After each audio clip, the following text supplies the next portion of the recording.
Hello बच्चा party, welcome back to the yet another session. और आज की क्लास में हम कंटिन्यू करने वाले हमारे डिस्पर्शन के सीएमए ऑल सोर्सेज के क्वेश्चन। तो फर्स्ट ऑफ ऑल दक्ष का ये डाउट था कि भैया क्वेश्चन नंबर 93 में C can also be the answer, क्योंकि यहाँ पर mode is greater than mean है, जो कि सही है in case of negatively skewed distribution. तो yes, answer is correct. Answer B और सी दोनों हो सकता है। और अगेन मैंने कहा था एग्जाम में ऐसे एम्बिगुअस क्वेश्चन नहीं आते हैं। एम आई राइट बच्चों? जिसके दो ऑप्शन आंसर बन रहे हो, क्योंकि हमारे पास एग्जाम में ओएमआर शीट के अंदर दो ऑप्शन टिक करने का कोई चांस नहीं है। तो एग्जाम के अंदर ऐसे क्वेश्चंस नहीं बन सकते। करेक्ट। अगेन ये एमटीपी का क्वेश्चन है तो इसीलिए आ गया। अगर ये पीवाईक्यू होता तो ऐसी कोई सिचुएशन बनती नहीं। ठीक है, इसका आंसर सी भी हो सकता है। और मे बी इंस्टीट्यूट ने बी इसलिए ठीक किया, उन्होंने बोला होगा सीक्वेंस वाइज बताओ, सीक्वेंस वाइज बताओ। तो mean is greater than median is greater than mean as per sequence. ये देखो, ये सीक्वेंशियल है। पर ऐसा कुछ लॉजिक वैसे तो हम लोग अपने आप को जस्टिफाई करने के लिए बना रहे हैं, बनता नहीं है। करेक्ट, बोलो। तो इसलिए इसका आंसर बी और सी दोनों ही सही है। चलो, क्वेश्चन नंबर 96 से हमको कंटिन्यू करना था। ठीक है, तो देखो 96 नंबर क्वेश्चन में सिग्मा एक्स स्क्वायर हमको दिया हुआ है 10,000, सिग्मा एक्स दिया हुआ है 400। ठीक है, ये टोटल दिया हुआ है ना, एक्स आई का मतलब होता है सबमिशन दिया हुआ है पूरा। और कोएफिशिएंट ऑफ वेरिएंस दिया है 50%। वैल्यू ऑफ एन बताना है बच्चों, एन की वैल्यू बतानी है। तो कोएफिशिएंट ऑफ वेरिएंस के फॉर्मूले में एच डी और मीन डाल देंगे, और एन को हम एन रहने देंगे। ठीक है, ओके, एन को हम एन ही रहने देंगे। तो देखो, स्टैंडर्ड डेविएशन का फॉर्मूला होता है root over sigma x square upon N minus sigma x upon N का होल स्क्वायर। तो ये देखो, ये 10,000 sigma x square upon n गायब है, minus sigma x 400 upon n गायब है, इसका होल स्क्वायर। ये बना स्टैंडर्ड डेविएशन बच्चों। अब कोएफिशिएंट ऑफ वेरिएंस का फॉर्मूला क्या होता है? H D upon mean into 100। तो ये एच डी हो गया बच्चों, ये एच डी हो गया। अपॉन करो मीन, अपॉन करो मीन। तो मीन बच्चों क्या है? मीन हो जाएगा सिग्मा एक्स अपॉन एन हो जाएगा मीन, और फिर इंटू 100 कर दो तो ये बन गया coefficient of variance. Am I right? फटाफट से बताओ, सारे बच्चे बताओ, ये बना कि नहीं बना कोएफिशिएंट ऑफ वेरिएंस? ऊपर एच डी, ऊपर एच डी, नीचे मीन इंटू 100। ये है कि नहीं कोएफिशिएंट ऑफ वेरिएंस? बताओ।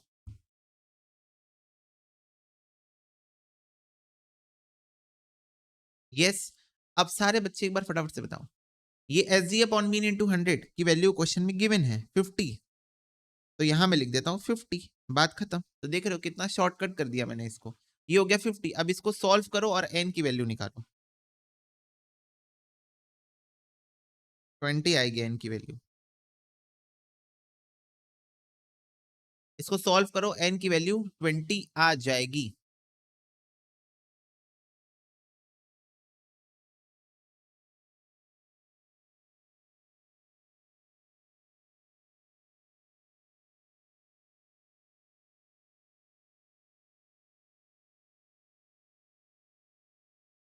सबसे पहले ये 100 को उधर लाके डिवाइड कर दोगे तो वो हो जाएगा 0.5। ठीक है, 0.5 हो जाएगा। फिर ये 400 अपॉन एन इधर आके मल्टीप्लाई हो जाएगा। ठीक है, फिर वो रूट इधर से आके स्क्वायर बन जाएगा इसका। ठीक है, और इधर बचेगा 10,000 अपॉन एन माइनस 400 का स्क्वायर 1,60,000 अपॉन एन स्क्वायर, ऐसा कुछ दिखेगा। फिर ये 400 इंटू 0.5 हो जाएगा, 200 हो जाएगा, 200 का स्क्वायर 40,000 हो जाएगा। तो ये बन जाएगा 40,000 अपॉन एन स्क्वायर। वो उधर से इधर आके प्लस हो जाएगा 1,60,000 upon n square. Denominator same है तो दोनों प्लस हो जाएंगे, सिंपली सिंपली प्लस हो जाएंगे क्योंकि डिनोमिनेटर दोनों का सेम है। तो ऊपर हो जाएगा 2,00,000 अपॉन एन स्क्वायर, और इधर है 10,000 अपॉन एन। तो यहां से एक एन कटा, यहां से एक एन कटा, एन की वैल्यू हो गई 2,00,000 डिवाइडेड बाय 10,000 यानी कि 20। ठीक है, डन बच्चों? ये देखो इस तरीके से सॉल्व होगा ये। Obviously I know, I am not here to tell you this calculation part. अब तुम लोग को ये बन जाता होगा, राइट? तो बस लॉजिक बताना है।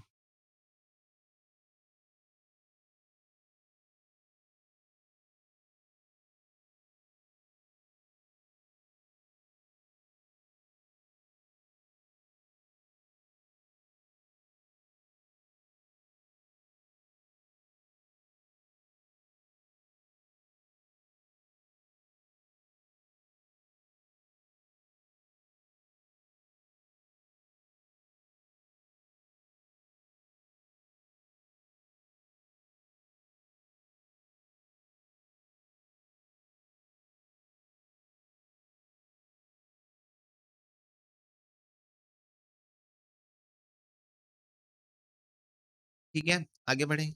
यस, चलो नेक्स्ट। एक मॉडरेटली स्क्यूड डिस्ट्रीब्यूशन है, एम दिया है, मोड दिया है, मीडियन बताना है। चलो तुम लोग को पता है डायरेक्ट फॉर्मूला है इसका, mean minus mode is equal to 3 mean minus median. Mean minus mode is equal to 3 mean minus median. तो 110 माइनस 104 डिवाइडेड बाय 3 माइनस 110, तो ये आ रहा है median is equal to 108। Done, median is equal to 108।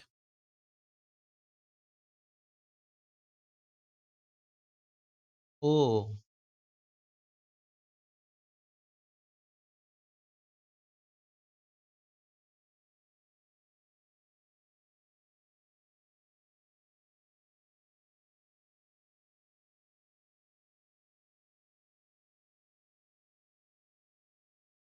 चलो next.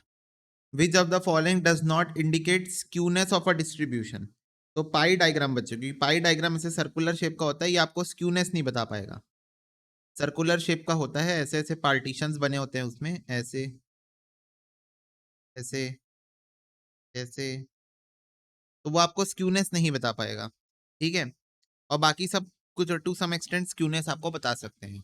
ठीक है, झुकाव बता सकते हैं, ये झुकाव नहीं बता पाएगा। Variance is the positive square root of standard deviation. सारे बच्चे बताओ, क्या वेरिएंस एसडी का स्क्वायर होता है, एसडी का रूट होता है? सारे बच्चे बताओ, क्या वेरिएंस एसडी का रूट होता है? Answer is false, variance SD का स्क्वायर होता है। Okay, okay Abhishek, done. Done Abhishek, अभी अभी कुछ देर के बाद ही अपलोड हो जाएगा। ठीक है अभिषेक, ओके भैया। चलो next. For a symmetrical distribution first quartile और मीडियन आपको गिवन है, थर्ड क्वार्टाइल बताना है। तो Q3 is equal to Q2 plus Q2 minus Q1। तो Q2 जो है मेरा वो है 24, यानी कि मीडियन, क्योंकि हम सबको पता है median is equal to Q2 is equal to 24 question में गिवन है, और Q1 क्या है, 20 है। प्लस 24 माइनस 20, तो ये हो जाएगा 28। ठीक है, done, 28। Standard deviation of two observations 4 minus 1 upon 2 होता है, यानी कि 1.5 होता है। ठीक है,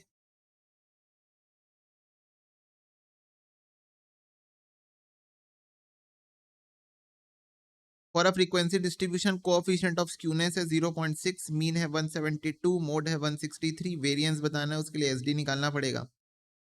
रिपीटेड क्वेश्चन है।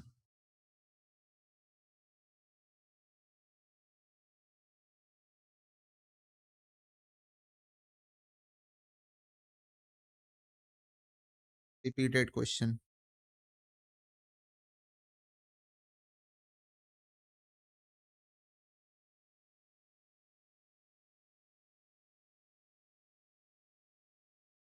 For a frequency distribution mean median दिया हुआ है, कोएफिशिएंट ऑफ स्क्यूनेस दिया हुआ है, वेरिएंस पूछ रहे हैं।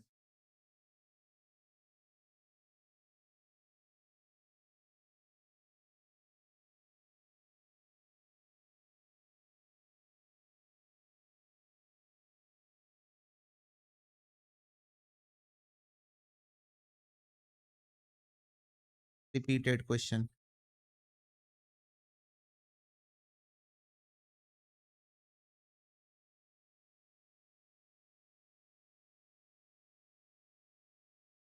कोएफिशिएंट ऑफ स्क्यूनेस दिया है 0.1, Q1 है 25, Q3 है 45, तो 45 plus 25 minus 2 median upon 45 minus 25। Repeated question.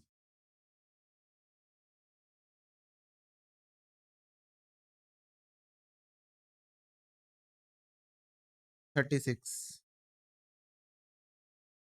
Correct, ये सारे क्वेश्चन रिपीट ही हो रहे हैं ना, फटाफट से बताओ।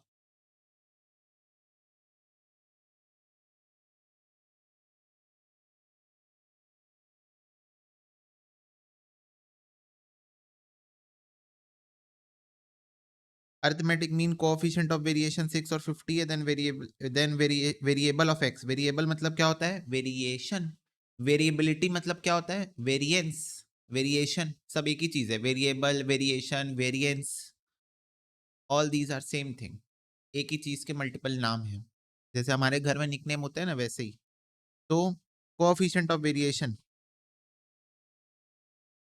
Is equal to S D upon mean into 100।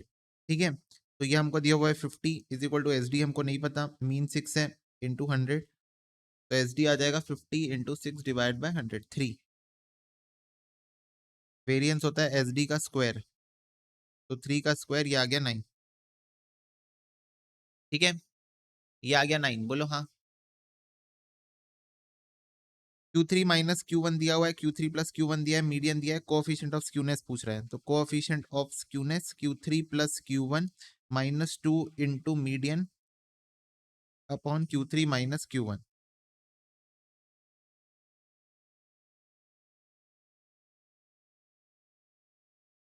1/8।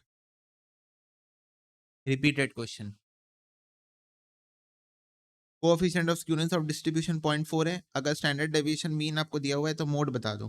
तो कोएफिशिएंट ऑफ स्क्यूनेस दिया है, मीन दिया हुआ है, मोड पूछ रहा है, और स्टैंडर्ड डेविएशन दिया हुआ है, तो z इज इक्वल टू हो जाएगा 0.4 इंटू 8,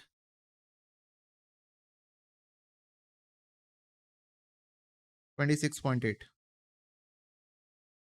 ठीक है,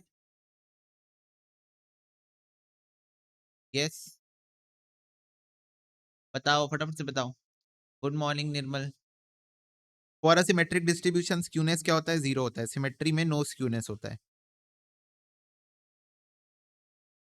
for a symmetric distribution first and third quartile are respectively this, then the median of the distribution is, तो हमको पता है Q3 प्लस Q1 का एवरेज ले लो,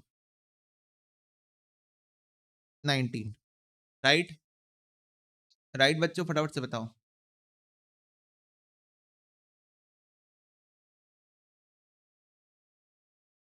okay, difference between the maximum and minimum value in the data set is known as range. Maximum और minimum value का difference क्या होता है, रेंज होता है। अर्थमेटिक मीन निकालेंगे अगर हम स्क्वायर डेविएशन का from the mean of the data, उसको हम क्या कहेंगे, वेरिएंस कहेंगे। वेरिएंस कहेंगे ना, सारे बच्चे बताओ। अगर हम मीन निकालेंगे किसका, स्क्वायर का, किसके स्क्वायर का, डेविएशन का, तो डेविएशन के स्क्वायर का अगर मीन निकालेंगे in a data set from there arithmetic mean, obviously arithmetic mean, तो इसको हम क्या कहेंगे बच्चों। तो हमने यहां पर रूट नहीं लगाया है, अगर रूट लगाते तो एच डी कहते, रूट हट गया मतलब वेरिएंस हुआ ना ये।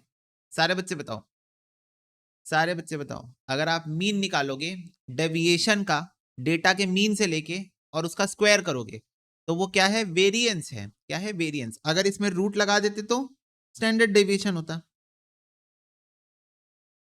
ठीक है, तो इसको ध्यान से पढ़ना है। Okay, financial analyst of a business unit is concerned about the variability of the unit earning. Under this context, to operate effectively, he should be adequate knowledge on. तो बोल रहा है, तो क्वेश्चन कह रहा है कि एक फाइनेंशियल एनालिस्ट है, वो बिजनेस की वेरिएबिलिटी के बारे में पढ़ना चाहता है, तो इसके लिए उसको किस चीजों से कंसर्न होना चाहिए। कंसर्न मतलब क्या चीजें उसको आनी चाहिए, सेंट्रल टेंडेंसी आनी चाहिए, डिस्पर्जन आना चाहिए वेरिएबिलिटी के लिए, दोनों आना चाहिए, या कुछ भी नहीं आना चाहिए। सारे बच्चे बताओ, सेंट्रल टेंडेंसी एमओसीटी आना चाहिए, डिस्पर्जन आना चाहिए, दोनों आना चाहिए, या नन ऑफ दिस। दोनों आना चाहिए ऑब्वियसली, क्योंकि डिस्पर्जन कैलकुलेट ही होता है सेंट्रल टेंडेंसी से। डिस्पर्जन का कैलकुलेशन, वेरिएबिलिटी का कैलकुलेशन ही होता है यूजिंग सेंट्रल टेंडेंसी, राइट। और यहां से आपके वर्कबुक के क्वेश्चन स्टार्ट हुए हैं, यहां से। ठीक है, चलो स्टडी द फॉलोइंग ग्राफ। तो देखो, सबसे हाईएस्ट बी है, उसके बाद सी है, उसके बाद ए है। ये देखो यहां पर लिखा हुआ है, बोल रहा है which is the mean is the more representative of the data. बताओ सबसे ज्यादा रिप्रेजेंटेटिव कौन है, इस डेटा को सबसे ज्यादा रिप्रेजेंट कौन कर रहा है। Obviously highest repeating frequency is the more of representative, क्योंकि चाहे तुम मीन निकालो, चाहे तुम फिर मीडियन निकालो, चाहे तुम मोड निकालो, चांसेस आर हाई कि जो सबसे ज्यादा बार आया है एवरेज के पास में वही होगा। करेक्ट, सारे बच्चे बताओ, चांसेस आर हाई कि जो सबसे ज्यादा बार आया है एवरेज के सबसे पास वही होगा। बोलो हाँ।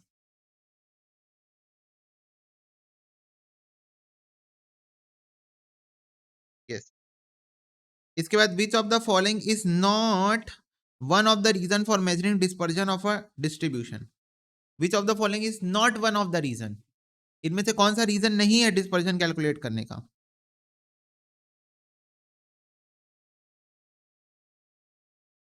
ये तो है रीजन, ये भी है रीजन, कंपेयर करने में हेल्प करता है रिलेटिव डिस्पर्जन।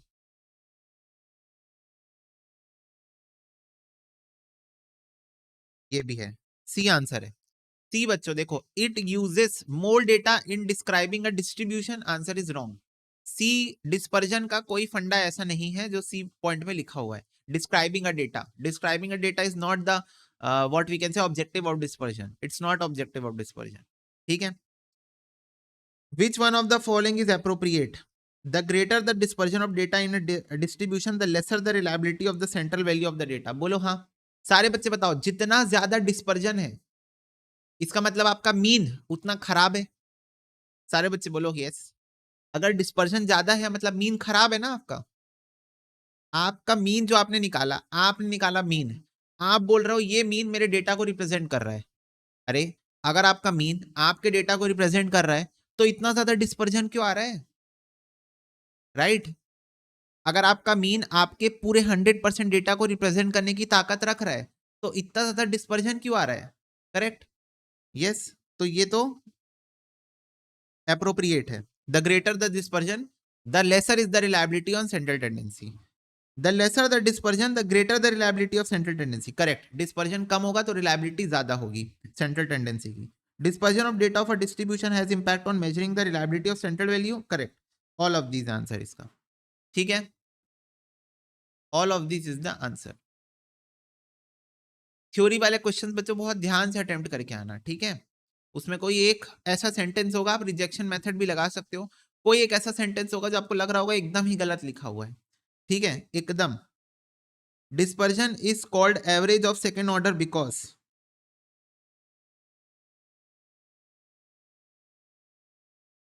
गलत,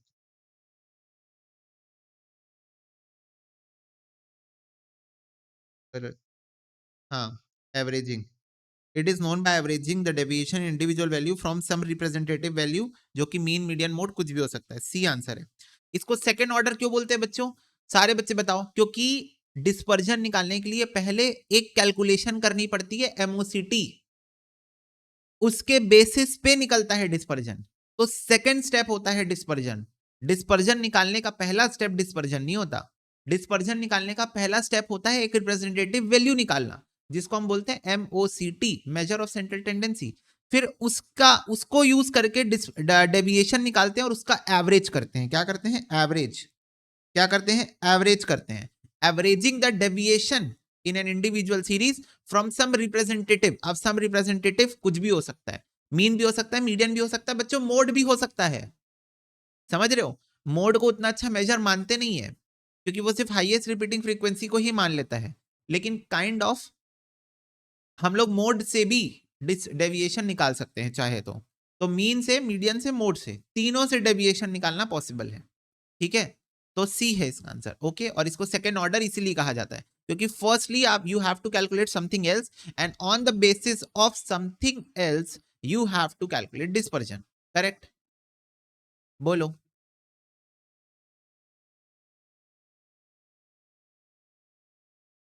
बोलो yes. Okay, next.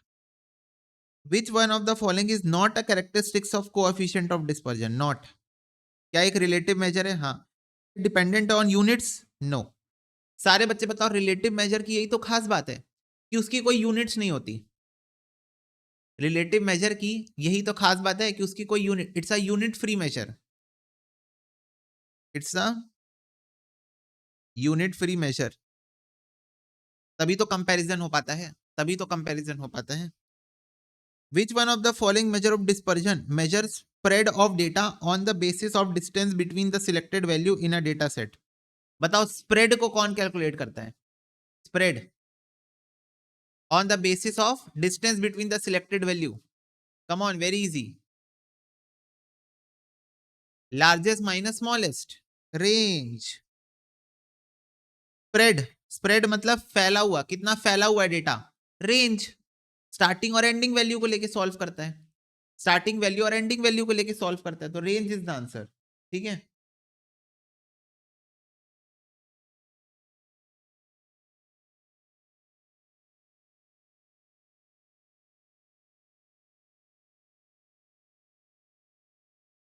Okay next, a data set containing these values quasi range of the data set is. अब ये कॉसाई रेंज क्या होता है, सुनो ध्यान से।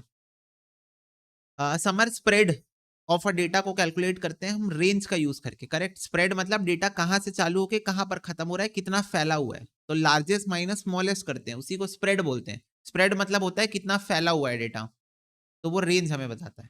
ठीक है, अब बच्चों कॉसाई रेंज क्या होता है? कॉसाई रेंज का मतलब होता है जैसे मान लो लार्जेस्ट माइनस स्मॉलेस्ट निकालते हैं हम लोग, तो रेंज क्या होता है? रेंज होता है लार्जेस्ट माइनस स्मॉलेस्ट। कॉसाई रेंज का मतलब होता है second largest minus second smallest, ये होता है कॉसाई रेंज का मतलब। समझ में आया? कॉसाई रेंज का मतलब क्या होता है? Second largest minus second smallest. बोलो clear?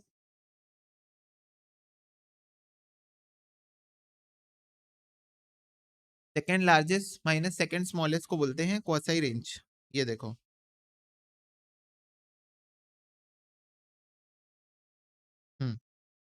Quasi range. It refers to the difference between the value leaving the extreme values. If we leave the two extreme values, it will be a quasi range.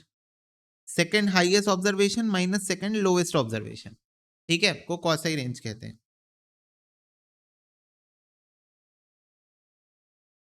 तो ये देखो, x2 second lowest है, सारे बच्चे बताओ x1 के बाद x2, x1 के बाद x2 सेकेंड लोवेस्ट है, और xn-1 यानी कि जो xn लास्ट वैल्यू होगी उसके पहले वाली वैल्यू, xn आपकी लास्ट वैल्यू होगी, xn क्या होगी? आपकी लास्ट वैल्यू होगी, तो xn-1 आपकी सेकंड लास्ट वैल्यू होगी, तो second last value minus second value smallest obviously, तो ए आंसर है। ठीक है, समझ में आ गया?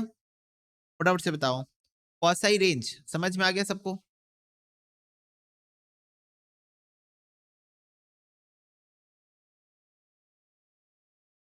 Second smallest versus second largest. Okay, उसके बाद है बच्चों फ्रीक्वेंसी डिस्ट्रीब्यूशन आपको दिया हुआ है, ये देखो ये इंक्लूसिव सीरीज है, आपको रेंज बताना है, तो ध्यान से सुनो, जब भी इंक्लूसिव सीरीज क्वेश्चन में दिया हो, range of a inclusive class interval question निकालने बोले, तो उसको पहले कंटिन्यूअस में कन्वर्ट करना फिर निकालना, पहले उसको कंटिन्यूअस सीरीज में कन्वर्ट करो और फिर निकालो रेंज। तो कंटिन्यूअस सीरीज में कन्वर्ट करना है, बस हम फर्स्ट और लास्ट को कन्वर्ट करेंगे, तो इसमें क्या करना पड़ता है? +0.5, इसमें क्या करना होता है? -0.5। अब निकाल लो रेंज, 74.5 माइनस 59.5 कितना आ जाएगा? ये 15 आ गया रेंज। ठीक है, तो जब भी आपको ब्रेक्ड क्लास इंटरवल दिया रहेगा तो पहले उसको कंटिन्यूअस में कन्वर्ट कर लेना। ठीक है, first you have to convert it into continuous and then you have to find out.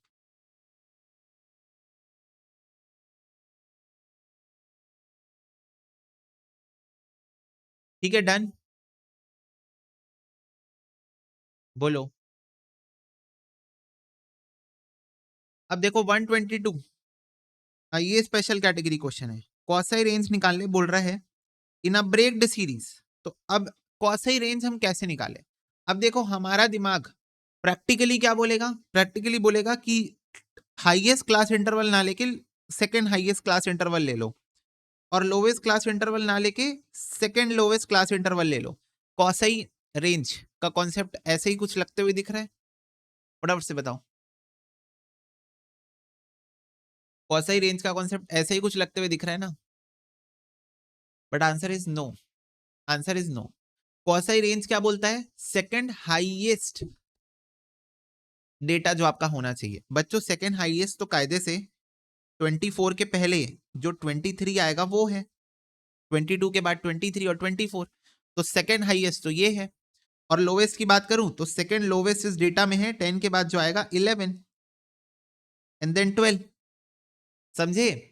तो ये एक स्पेशल कैटेगरी क्वेश्चन हो गया कि अगर आपसे कॉसाई रेंज निकालने बोले ऑफ अ कंटिन्यूअस सीरीज, तो आपको उसको ऐसे निकालना है। कॉसाई रेंज का कॉन्सेप्ट बोलता है सेकंड हाईएस्ट वेरिएबल और सेकंड लोएस्ट वेरिएबल। आपने तो डेटा को कंटिन्यूअस में कन्वर्ट करके रखा है ना, पर अगर आप वेरिएबल वाइज देखोगे तो इट्स राइट कि आपको सेकंड हाईएस्ट वेरिएबल लेना है और सेकंड लोवेस्ट वेरिएबल लेना है। तो इसीलिए यहां पर जब तुम कॉसाई रेंज निकालोगे तो it will come to 23 minus 11, जो कि आएगा 12।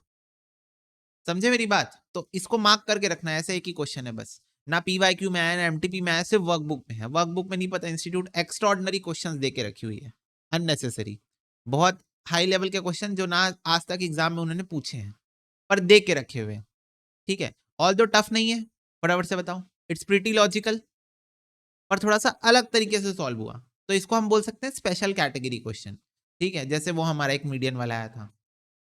चलो नेक्स्ट, कौन सी सीरीज में ज्यादा वेरिएबिलिटी है बताओ?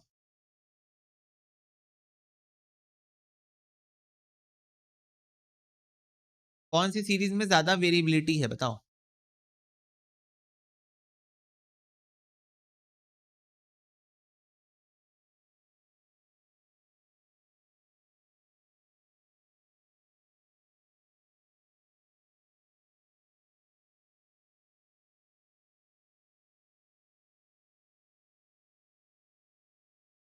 सीरीज ए वेरिएबिलिटी कितना है ये बताओ। Coefficient of variance of A बताओ कितना आया है, और coefficient of variance of B बताओ कितना आया है।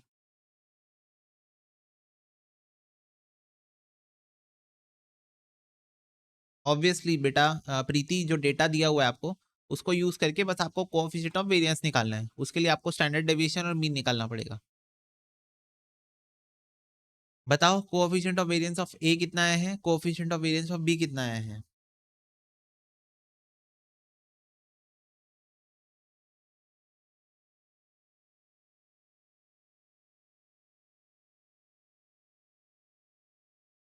तीन, पाँच, छः, सात, आठ, 9, 3.56।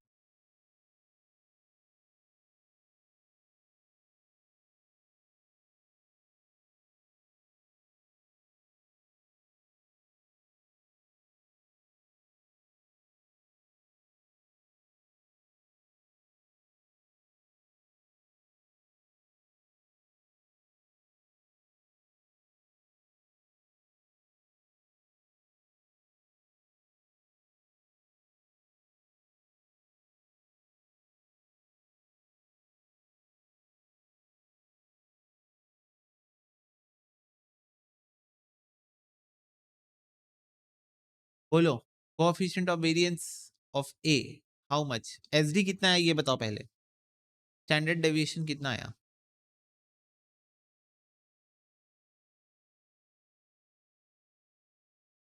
49.05% आ रहा है। ठीक है, चलो मैंने ही लिख दिया, 49.05% आ रहा है। Coefficient of variance of B 25 plus 30 plus 35 plus 40 plus 45 divide by 5, it's 35। 35 minus 35, 30 minus 35,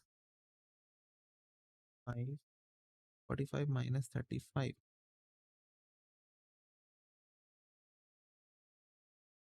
20%। Okay, तो ये आ रहा है coefficient of variance of A, coefficient of variance of B. Question ने पूछा which series shows greater variability, तो वैसे तो series A shows greater variability, but answers देखो, ऑप्शंस पढ़ो ध्यान से। Series A has greater variability as it a coefficient of variance is 0.066। तो ये series A shows greater variability but coefficient of variance is not 0.66, तो ये answer नहीं हो सकता। सीरीज बी का रेंज है 20। अब बताओ वेरिएबिलिटी का रेंज से कोई लेना देना नहीं है, तो ये ऑप्शन आंसर नहीं हो सकता। Series B as it has coefficient of variance of 20, हाँ ये आंसर हो सकता है क्योंकि 20% आ रहा है। ठीक है, पर सीरीज बी की ग्रेटर वेरिएबिलिटी नहीं है, और series A at is quasi range भी फैक्टर नहीं है। तो अब बताओ बच्चों, रिजेक्शन मेथड से सिर्फ ऑप्शन नंबर सी आंसर बन रहा है। ठीक है, सिर्फ ऑप्शन नंबर सी आंसर बन रहा है क्योंकि उसमें जो वैल्यू दी हुई है वो सही है। तो या तो हो सकता है इंस्टीट्यूट ने इस क्वेश्चन में ड्राफ्टिंग एरर किया हो, उनको ये पूछना चाहिए था विच of the following sentence is correct, ऐसा क्वेश्चन होना चाहिए था, ठीक है, क्योंकि वेरिएबिलिटी ए ज्यादा शो कर रहा है लेकिन आंसर बी का सही आ रहा है और उन्होंने सी टिक करके रखा है आंसर, ठीक है। तो मुझे ऐसा लगता है कि मे बी ये क्वेश्चन कुछ ऐसा होना चाहिए था विच of the following sentence is correct, okay, ऐसा टाइप का होना चाहिए था। एनीवेज क्लियर, बोलो।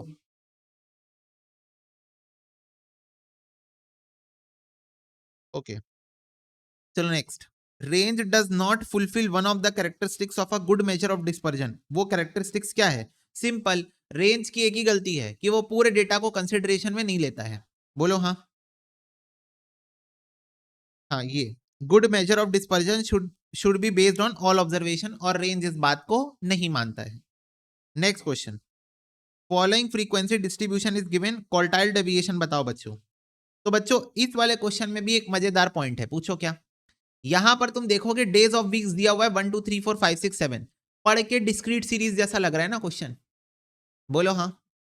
पढ़ के ये क्वेश्चन लग रहा है डिस्क्रीट सीरीज टाइप का, क्योंकि डेज ऑफ वीक्स दिया हुआ है, सीरियल नंबर नहीं है, वो डेज ऑफ वीक्स है। तो क्वेश्चन पढ़ के लगा कि यार ये तो डिस्क्रीट सीरीज का क्वेश्चन है, पर एक्चुअली तुम इसको डिस्क्रीट से सॉल्व करके देखना, तुम्हारा आंसर नहीं आएगा। तुम इसको डिस्क्रीट से सॉल्व करके देखना, you will not get that answer. चारों ऑप्शन में से कोई भी आंसर मैच नहीं करेगा। Then you will eventually realize कि डेज ऑफ वीक्स एक टाइम पास है, ये एक इंडिविजुअल सीरीज का क्वेश्चन है, और उससे तुम्हारा आंसर आ जाएगा 12.5 आ जाएगा, ठीक है। इंडिविजुअल सीरीज का क्वेश्चन है, देखो n+1/4 सेकेंड आइटम यानी कि 20 आ जाएगा Q1, और 6 Q3 आ जाएगा 15। अच्छा सॉरी, असेंडिंग ऑर्डर में भी तो जमाना है पहले, असेंडिंग ऑर्डर में भी जमाना पड़ेगा। 12 15 20 28 30 40 45, तो सेकेंड आइटम यानी कि 15 और सिक्स आइटम यानी कि 40, ठीक है। तो quartile deviation is equal to 40 minus 15 divide by 2, 25 divide by 2, 12.5 आ जाएगा, ठीक है। तो ये इवेंचुअली किससे सॉल्व हो जाएगा? इंडिविजुअल सीरीज से सॉल्व हो जाएगा। तो तुमको एग्जाम में पता चल जाएगा, क्योंकि डिस्क्रीट सीरीज से तो आंसर ही नहीं आएगा। तो जब डिस्क्रीट सीरीज से आंसर नहीं आएगा, या फिर तुम लोग याद करके रख लो कि कुछ ऐसा दिया रहे डेज ऑफ वीक्स, ऐसा एक और क्वेश्चन आएगा, देखो ये देखो, ये भी इंडिविजुअल सीरीज का ही क्वेश्चन है। ये भी मंथ लिखा हुआ है 1 2 3 4 5 6 7 8 9 12, पर ये भी है इंडिविजुअल सीरीज का क्वेश्चन। समझे कि नहीं, बताओ। जैसे देखो ये 12 है और ये ऑलरेडी असेंडिंग ऑर्डर में जमा हुआ है, तो 12 + 1 13 डिवाइड बाय 4 आ जाएगा 3.25। तो थर्ड आइटम ले लो 80 प्लस 0.25, अब ले लो 82 माइनस 80 यानी कि 2, तो Q1 कितना आ जाएगा? 0.25 इंटू 2 प्लस 80, ये आ जाएगा 80.5। Q3 3.25 इंटू 3, तो ये हो गया 9.75। तो नाइन्थ आइटम ले लो प्लस 0.75 ऑफ 88 माइनस 86 यानी कि ये भी 2, तो 0.75 इंटू 2 प्लस 86, तो ये हो गया 87.5, ठीक है। Quartile deviation is equal to Q3 minus Q1 upon 2।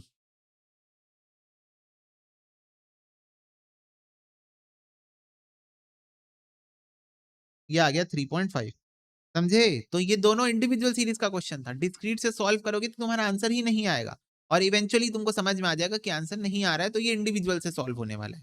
क्योंकि नन ऑफ दीज ऑप्शन नहीं है, तो हमारे पास वी हैव दैट एज कि हमारा आंसर नहीं आएगा, तो हम दूसरी एजम्पशन यहां पर लगा सकते हैं कि this is not a discrete series question, this is an individual series question. Next question बच्चों, for a frequency distribution with open ended class the most appropriate method of dispersion is quartile deviation. Open ended में quartile क्या ignore करता है? 50% of observation, क्योंकि वो Q1 लेता है और Q3 लेता है, राइट। तो इधर का 25% और इधर का 25% वो इग्नोर कर देता है, ठीक है। इधर का 25% और उधर का 25%, ओके, वो इग्नोर कर देता है। तो quartile deviation 50% of the observation को क्या कर देता है? इग्नोर कर देता है, ठीक है।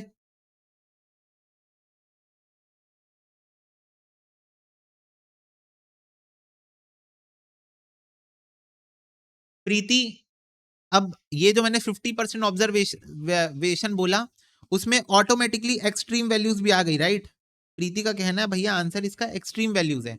मैंने कहा प्रीति जो मैंने 50% ऑब्जर्वेशन को क्वार्टाइल इग्नोर कर देता है बोला, उसमें बाय डिफॉल्ट वो एक्सट्रीम वैल्यूज भी आ गई ना, तो बड़ा आंसर दोगे ना, बड़ा आंसर, राइट? ओके चलो। In true sense, quartile deviation is not a measure of dispersion as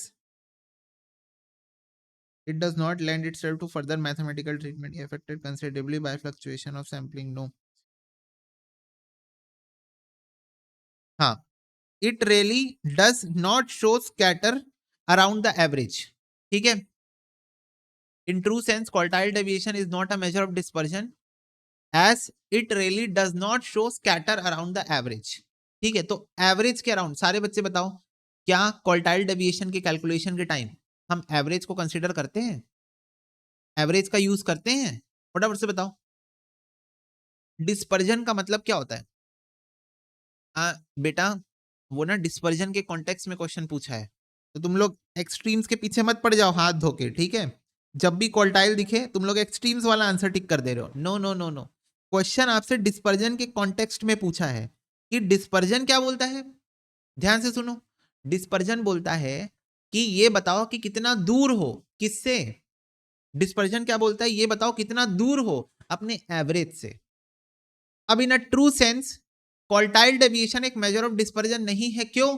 क्योंकि वो एवरेज को कंसीडर ही नहीं करता कैलकुलेशन के टाइम, वो तो पार्टीशन वैल्यू से निकालता है आंसर, राइट? सारे बच्चे बताओ, एवरेज में तो भाई मीडियन आएगा ना, वो मीडियन को भी नहीं लेता, वो तो पार्टीशन वैल्यू का यूज करता है, क्वार्टाइल्स का यूज करता है आंसर निकालने के लिए। तो in a true sense quartile deviation इसीलिए मेजर ऑफ डिस्पर्जन नहीं है क्योंकि वो एवरेज को कंसीडर ही नहीं करता for the purpose of calculation. ठीक है बच्चों, बोलो हाँ।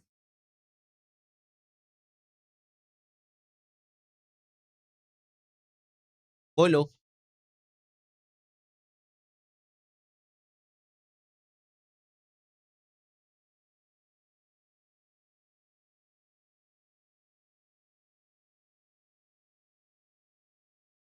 ओके यस, चलो नेक्स्ट क्वेश्चन तो हमने कर लिया।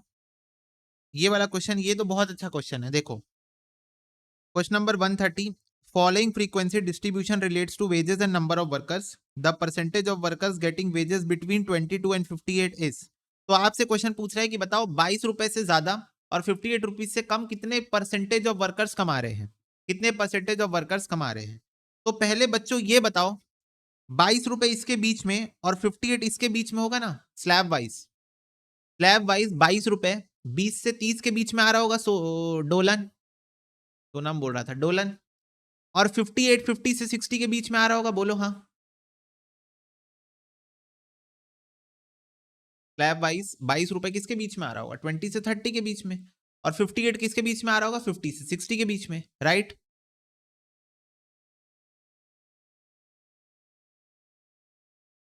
यस। अब देखो, अब देखो मेरे को ये बताओ, मेरे को चाहिए 22 और 58 के बीच में कितने वर्कर्स ऐसे हैं जो वेजेस कमा रहे हैं। ठीक है, कितने वर्कर 22 और 58 के बीच में कमा रहे हैं। ओके, तो देखो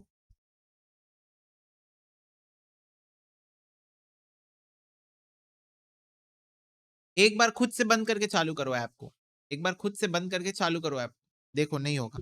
ठीक है, तो अब मेरे को ये बताओ, चलो नॉर्मली बताओ, नॉर्मली सिंपल, चलो इसको सिंपल लेके चलते हैं। मेरे को एक बात बताओ, अगर 22 रुपए से अम,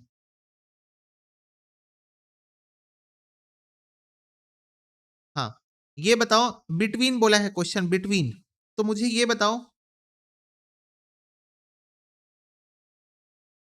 साइन ऐसे लेना, फटाफट से बताओ, साइन ऐसे लेना, बिटवीन बोला है, बिटवीन 22 एंड 58 यानी 22 से ज्यादा 58 से कम, दोनों के बीच में।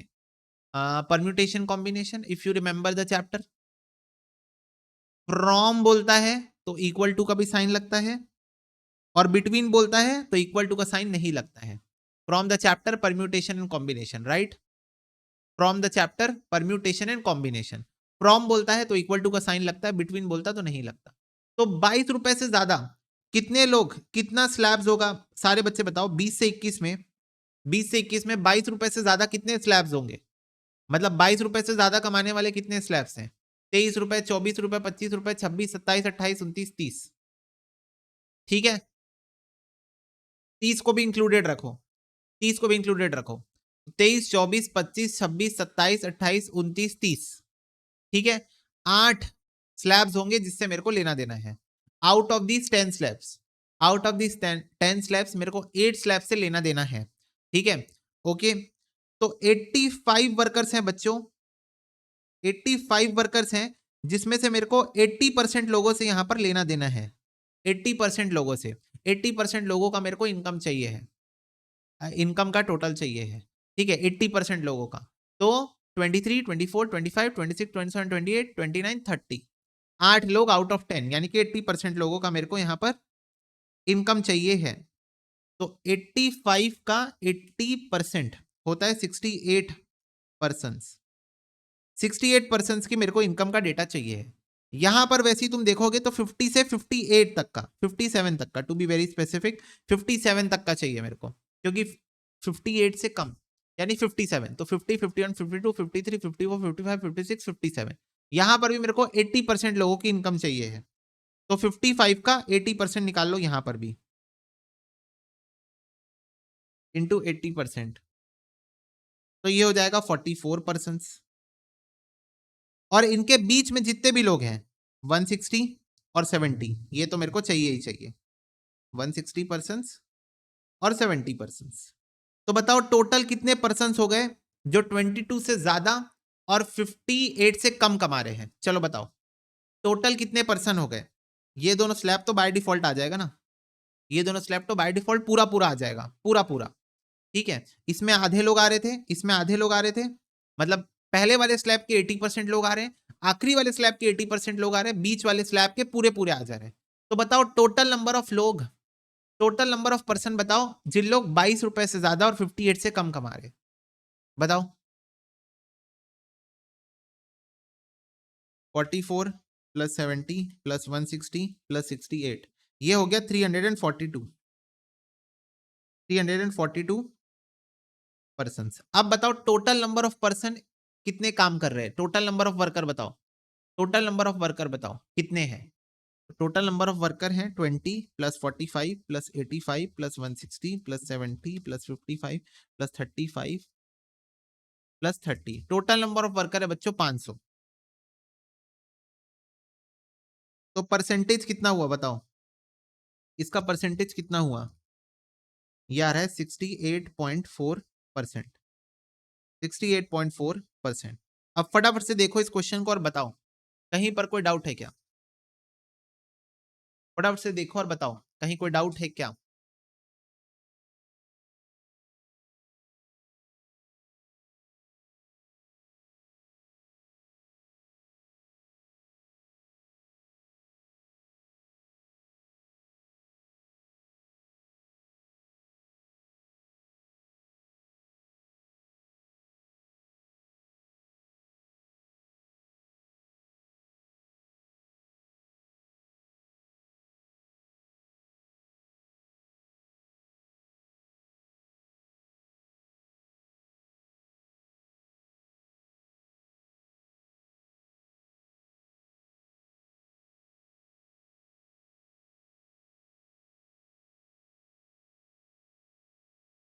आ गया सबको समझ में? 500 कैसे है सोनम बेटा? नंबर ऑफ वर्कर्स का टोटल, नंबर ऑफ वर्कर्स का टोटल 500 है। ठीक है, तो 342 पर्सन जो है वो 22 रुपए से 58 रुपीज कमा रहे हैं, के बीच में कमा रहे हैं, आउट ऑफ 500 वर्कर्स। ठीक है,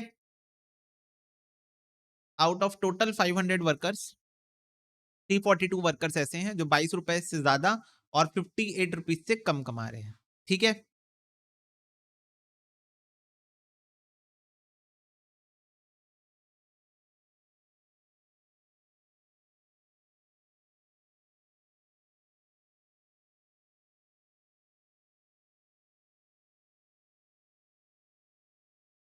ओके चलो next. Following frequency distribution is given with respect to above, which one of the following is correct? तो देखो मैं तुम लोग को पहले ही बता देता हूँ, अगर तुम लोग रेंज निकालोगे, कॉसाई रेंज निकालोगे और परसेंटाइल रेंज निकालोगे, तो रेंज कॉसाई रेंज से बड़ा आएगा और कॉसाई रेंज परसेंटाइल रेंज से बड़ा आएगा यहाँ पर। ठीक है, अगर इस डेटा का निकालोगे तो इसका आंसर ए है। Mean deviation is based on all values. Mean deviation क्या होता है? बेस्ड ऑन ऑल ऑब्जर्वेशंस होता है, बेस्ड ऑन ऑल वैल्यूज होता है। ठीक है। Coefficient of mean deviation gives a relative measure of dispersion and compares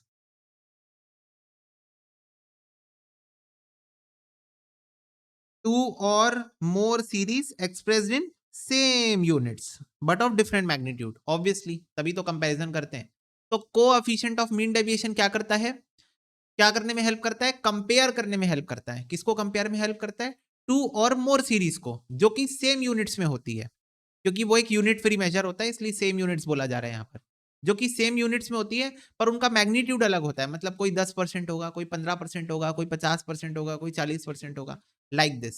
okay, बोलो।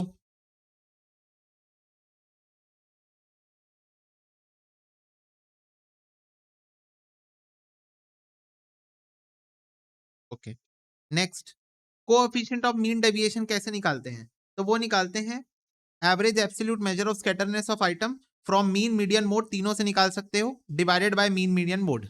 ठीक है, मीन मीडियन मोड तीनों से निकाल सकते हो, तीनों से निकाल सकते हो ना, मीन से भी निकाल सकते हो, मीडियन से भी निकाल सकते हो, मोड से भी निकाल सकते हो। मीन डेविएशन को हमारे सिलेबस में हमने सिर्फ मीन और मीडियन पढ़ा है, पर मोड से भी निकाल सकते हो। और बच्चों जिससे निकालेंगे उसी से डिवाइड करेंगे कोएफिशिएंट निकालने के लिए, correct?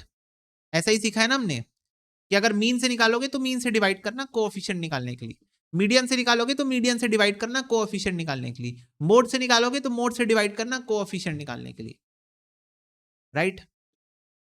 Okay, for a frequency distribution which of the following is correct?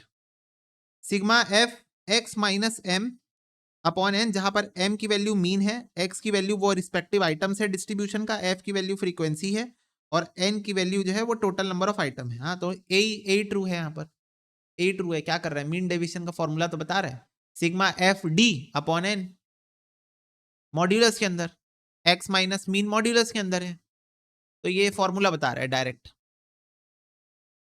Next, for measuring dispersion which of the following is most preferable? सारे बच्चे बताओ, डिस्पर्जन निकालने के लिए सबसे प्रेफरेबल मेजर कौन सा है? डिस्पर्जन निकालने के लिए सबसे प्रेफरेबल मेजर कौन सा है?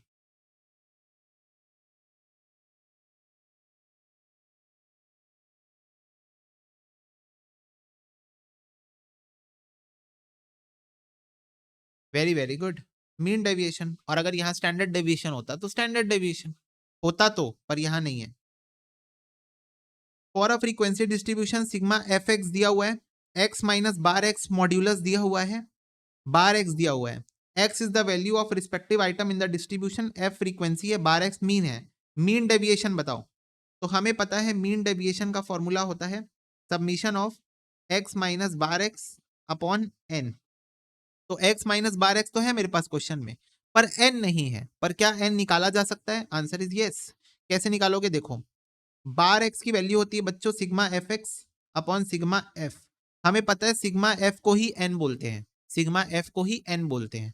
तो बार x हमको दिया हुआ है 12, सिग्मा एफ एक्स हमको दिया है 576 और सिग्मा एफ को हम n लिख देते हैं अभी के लिए। तो n की वैल्यू आ जाएगी 576 डिवाइडेड बाय 12, 48 आ गई n की वैल्यू। इसको लाके यहाँ पुट कर दो, यहाँ पुट कर दो, तो मीन डेविएशन हो जाएगा 36 अपॉन 48, 0.75। इजी, फटाफट से बताओ, इजी।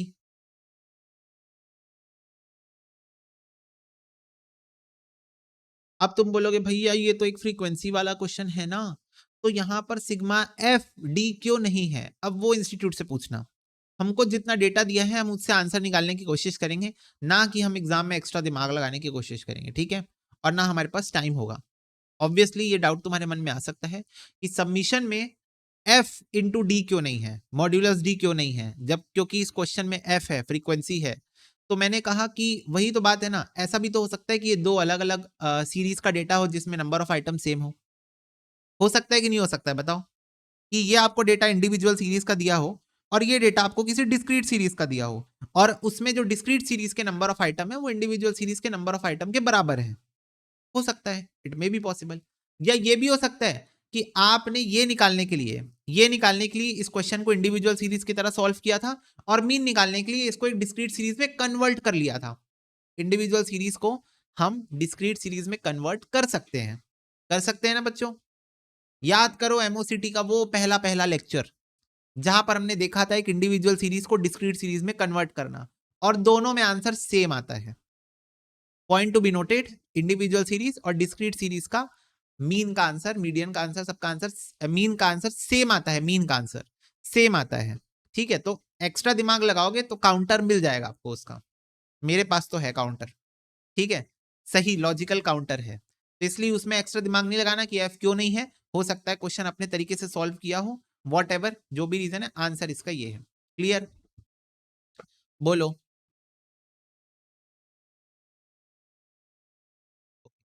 चलो next. For a set of ungrouped data N दिया हुआ है, सिग्मा एक्स दिया, एक्स स्क्वायर दिया है, for the data set standard deviation बताओ। तो स्टैंडर्ड डेविएशन का फॉर्मूला होता है sigma x square upon N minus sigma x upon N का होल स्क्वायर।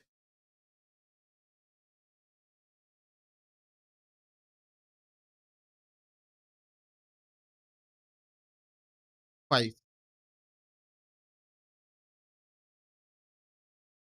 ठीक है,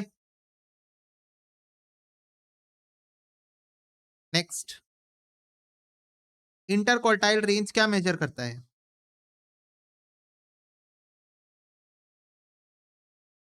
ए, approximately how far from the median we must go on either side before we include one half value of the data set, half value of the data set। ठीक है, okay. Q3 minus Q1 interquartile range.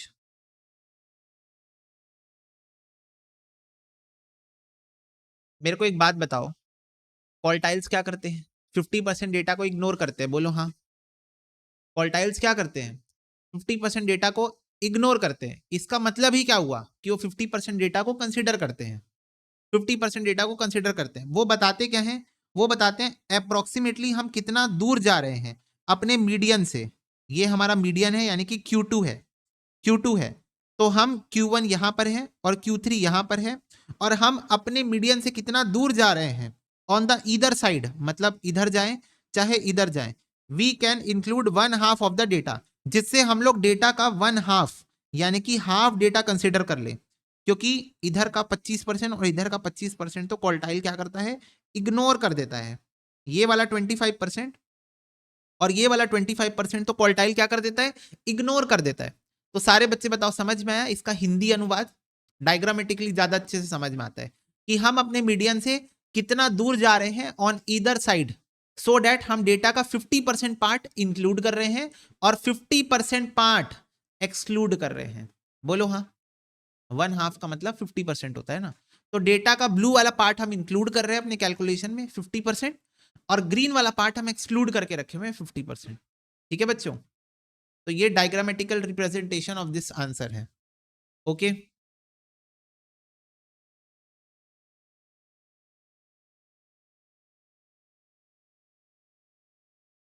Okay बताओ, आगे बढ़े। ये सब workbook के question है ना बच्चों, एग्जाम में ना आए हैं और ना शायद कभी आए। अब मैं ऐसा सेंटेंस बोलूंगा नहीं, बहुत एग्रेसिव होता है ये सेंटेंस, ना कभी आए, पर आने के लिए तो आ ही सकता है ना, कुछ भी आ सकता है ना, सीएमए के तो किसी भी सोर्स से क्वेश्चन आ सकता है।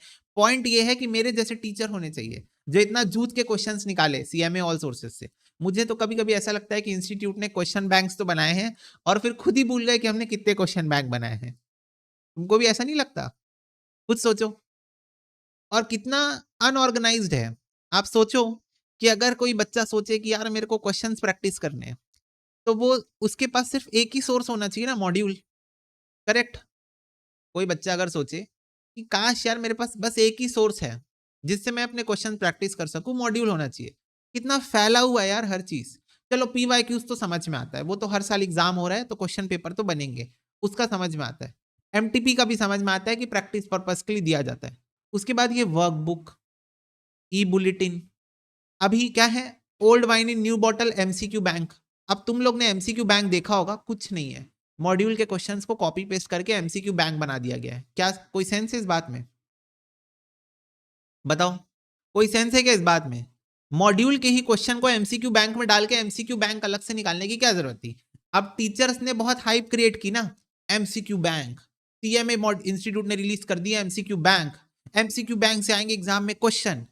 अरे भैया, मैं ये कहता हूं टीचर्स को कि वीडियो बनाने के पहले थोड़ा रिसर्च करना चाहिए, थोड़ा रिसर्च कर लेना चाहिए। अरे देख तो लो कि एमसीक्यू बैंक में मॉड्यूल के ही क्वेश्चंस है, नए क्वेश्चंस मिल ही नहीं रहे, मॉड्यूल के ही क्वेश्चंस रिपीटेड है एमसीक्यू बैंक के अंदर। What is the sense of making MCQ bank? I am asking institute. Okay, फिर उसके बाद अब कुछ नहीं बचा तो बीट्स क्वेश्चन। अब ये बीट्स क्वेश्चन क्या है? अलग से एक क्वेश्चन बैंक है। और फिर उसके बाद सब चीजें साइड में रखो, ई बुलेटिन में भी क्वेश्चंस है। हाँ, ई बुलेटिन में सारे क्वेश्चंस नए हैं। ई बुलेटिन जो इंस्टीट्यूट निकालती है उसमें सारे नए क्वेश्चंस आते हैं। अब बताओ, एग्जामिनर को पता ही नहीं होगा कि इंस्टीट्यूट ने इतने सारे सोर्सेज में क्वेश्चन देके रखे हैं, ई बुलेटिन में, वर्कबुक में, एमसीक्यू बैंक में, बिट्स क्वेश्चन में। एमटीपी तो पता होगा एग्जामिनर को, और पीवाईक्यूज भी पता होगा। पीवाईक्यूज एमटीपी में ज्यादातर मॉड्यूल के ही क्वेश्चंस आ जाते हैं। अब इंस्टीट्यूट को खुद नहीं पता कि उन्होंने जो न्यू मॉड्यूल बनाई उसमें उन्होंने ओल्ड मॉड्यूल के इतने प्यारे प्यारे, इतने अच्छे अच्छे, इतने सुंदर सुंदर क्वेश्चन नहीं दिए। जो भी बच्चे 2016 सिलेबस के क्वेश्चन सॉल्व कर चुके हैं मेरी बुक से, उनको पता होगा एकदम एग्जाम में आने लायक क्वेश्चंस 2016 सिलेबस के मॉड्यूल में है। करेक्ट? वो है बेटा गोल्ड माइन, वो है गोल्ड माइन, कि उसके अंदर ऐसे क्वेश्चन है जो एकदम एग्जाम में आने के लिए 2 मार्क्स के लिए फिट क्वेश्चन, एकदम फिट। बहुत ज्यादा टफ नहीं, बहुत ज्यादा इजी नहीं, एकदम मीडियोकर क्वेश्चंस और एग्जाम में आने लायक, 2-2 मार्क्स के। 2016 सिलेबस गोल्ड माइन थी बच्चों क्वेश्चन बैंक के लिए, एमसीक्यू क्वेश्चन बैंक के लिए। न्यू मॉड्यूल में हटा दी गई, समझ ही नहीं आता इंस्टीट्यूट क्या करना चाहती है। और तुम लोगों को पता है डिस्पर्जन चैप्टर के अंदर मॉड्यूल में क्वेश्चन ही नहीं है, न्यू वाली मॉड्यूल में। Guys, can you believe it? Dispersion chapter के ऊपर क्वेश्चंस ही नहीं है, मतलब क्वेश्चंस ही नहीं है का मतलब उतने क्वेश्चंस ही नहीं है कि बच्चा प्रैक्टिस कर सके डिस्पर्जन चैप्टर के अंदर न्यू मॉड्यूल में। सोचो क्या बोले इंसान, बताओ। चलो फाइंड करो इंटरक्वार्टाइल रेंज फ्रॉम 7%, बताओ क्या आंसर आ रहा है इसका। Interquartile range Q3 minus Q1 क्या आ रहा है?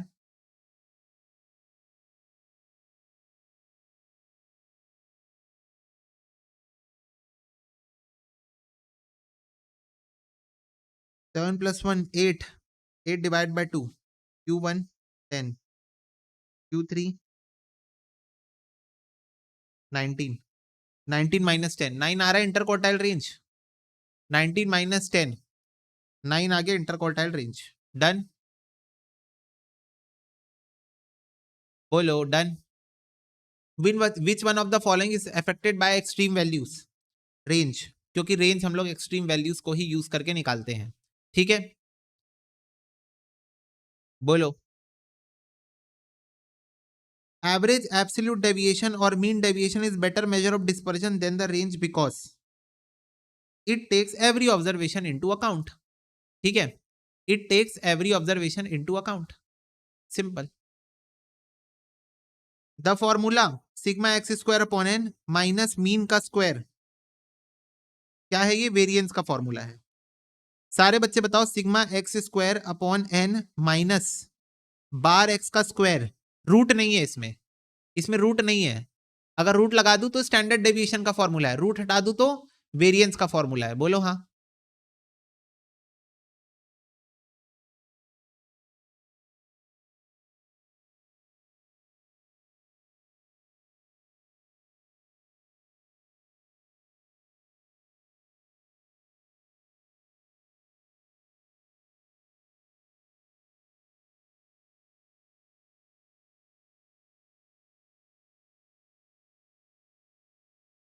Okay,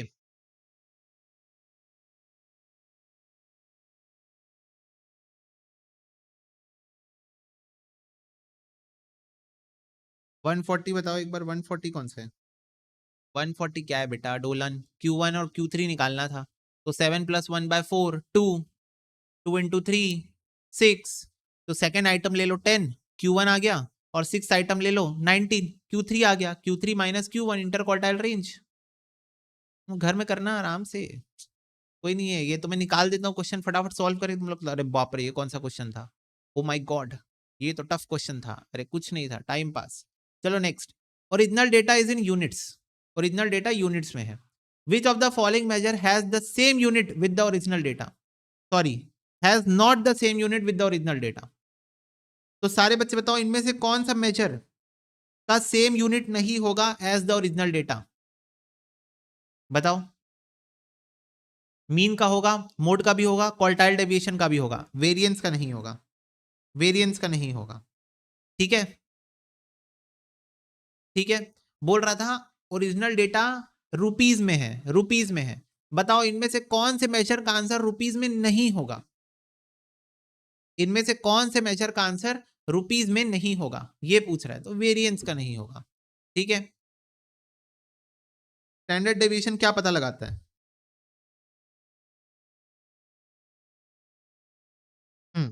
value of frequency distribution कहां लोकेट कर रहा है एज कंपेयर टू मीन। तो जो आपका मीन है, मीन, उसके कंपैरिजन में अगर आप निकालना चाहोगे, जो आपका मीन है उसके कंपैरिजन में आप निकालना चाहोगे, तो आपका वैल्यू कहां पर लोकेट कर रहा है वो कैलकुलेट करता है कौन? Standard deviation. स्टैंडर्ड स्कोर बच्चों क्या मेजर करता है? स्टैंडर्ड स्कोर मतलब जी स्कोर की बात कर रहे हैं वो, क्या मेजर करता है? B, how far the data is from mean, how far is the date of your data from your mean.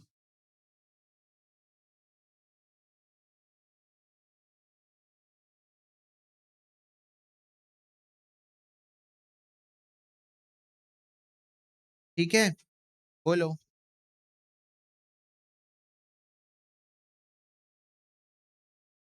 Next question देखो।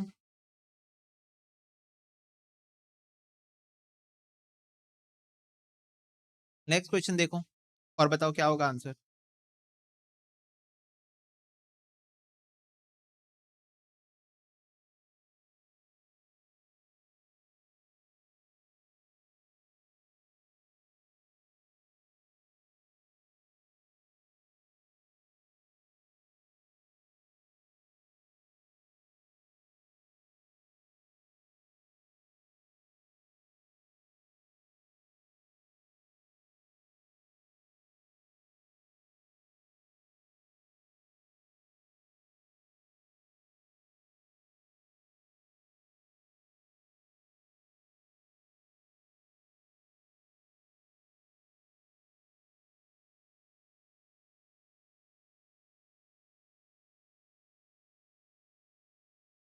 बोलो। The mean and variance of a population are 0.166 और 0.0034 and absorbed data, and observed data, यानी कि एक data आपको बता के रखा है 0.282 इन द पॉपुलेशन। तो ये क्या हो रहा है, नीचे ऑप्शंस पढ़ो। क्या ये डेटा डेविएट हो रहा है अपने मीन से बाय 0.166? तो सारे बच्चे बताओ, ये रहा डेटा, तो ये अपने मीन से कितना डेविएट हो रहा है, जरा बताना, बताओ कैलकुलेशन करके।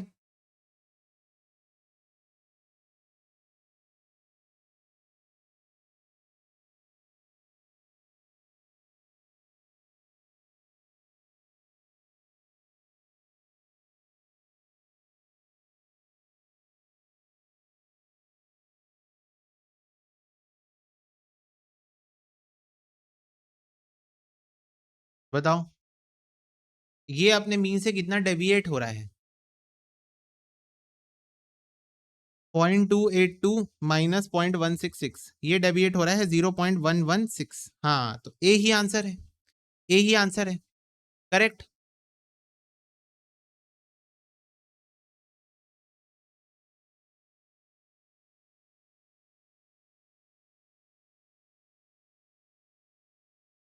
यस, मीडियन क्वेश्चन में दिया ही नहीं था, मीन से वो इतना डेविएट हो रहा है, तो टू आंसर है नहीं, और मीडियन क्वेश्चन में गिवन नहीं है, मीडियन क्वेश्चन में गिवन नहीं है। ठीक है, दो सैंपल है बच्चों of 50 each, number of item 50 है। Mean value of the first sample इतना है विद अ स्टैंडर्ड डेविएशन इतना, और सेकंड सैंपल का मीन इतना है विद अ स्टैंडर्ड डेविएशन इतना। हेंस देखो क्या क्या लिखा है, रिलेटिव डिस्पर्जन से रिलेटेड क्वेश्चन पूछ रहा है, तो रिलेटिव डिस्पर्जन निकाल लेते हैं। S D upon mean into 100, 1.16 divided by, sorry 0.21 divided by 1.16 percentage, तो 18.10% आ रहा है coefficient of variation of first data. Coefficient of variation of second data आएगा 0.35 डिवाइडेड बाय 1.75%, 20% आ रहा है। तो अब पढ़ो क्या क्या लिखा है। First sample has less relative dispersion since S1 where S is the standard deviation, गलत। S स्टैंडर्ड डेविएशन नहीं है हमारा, ठीक है।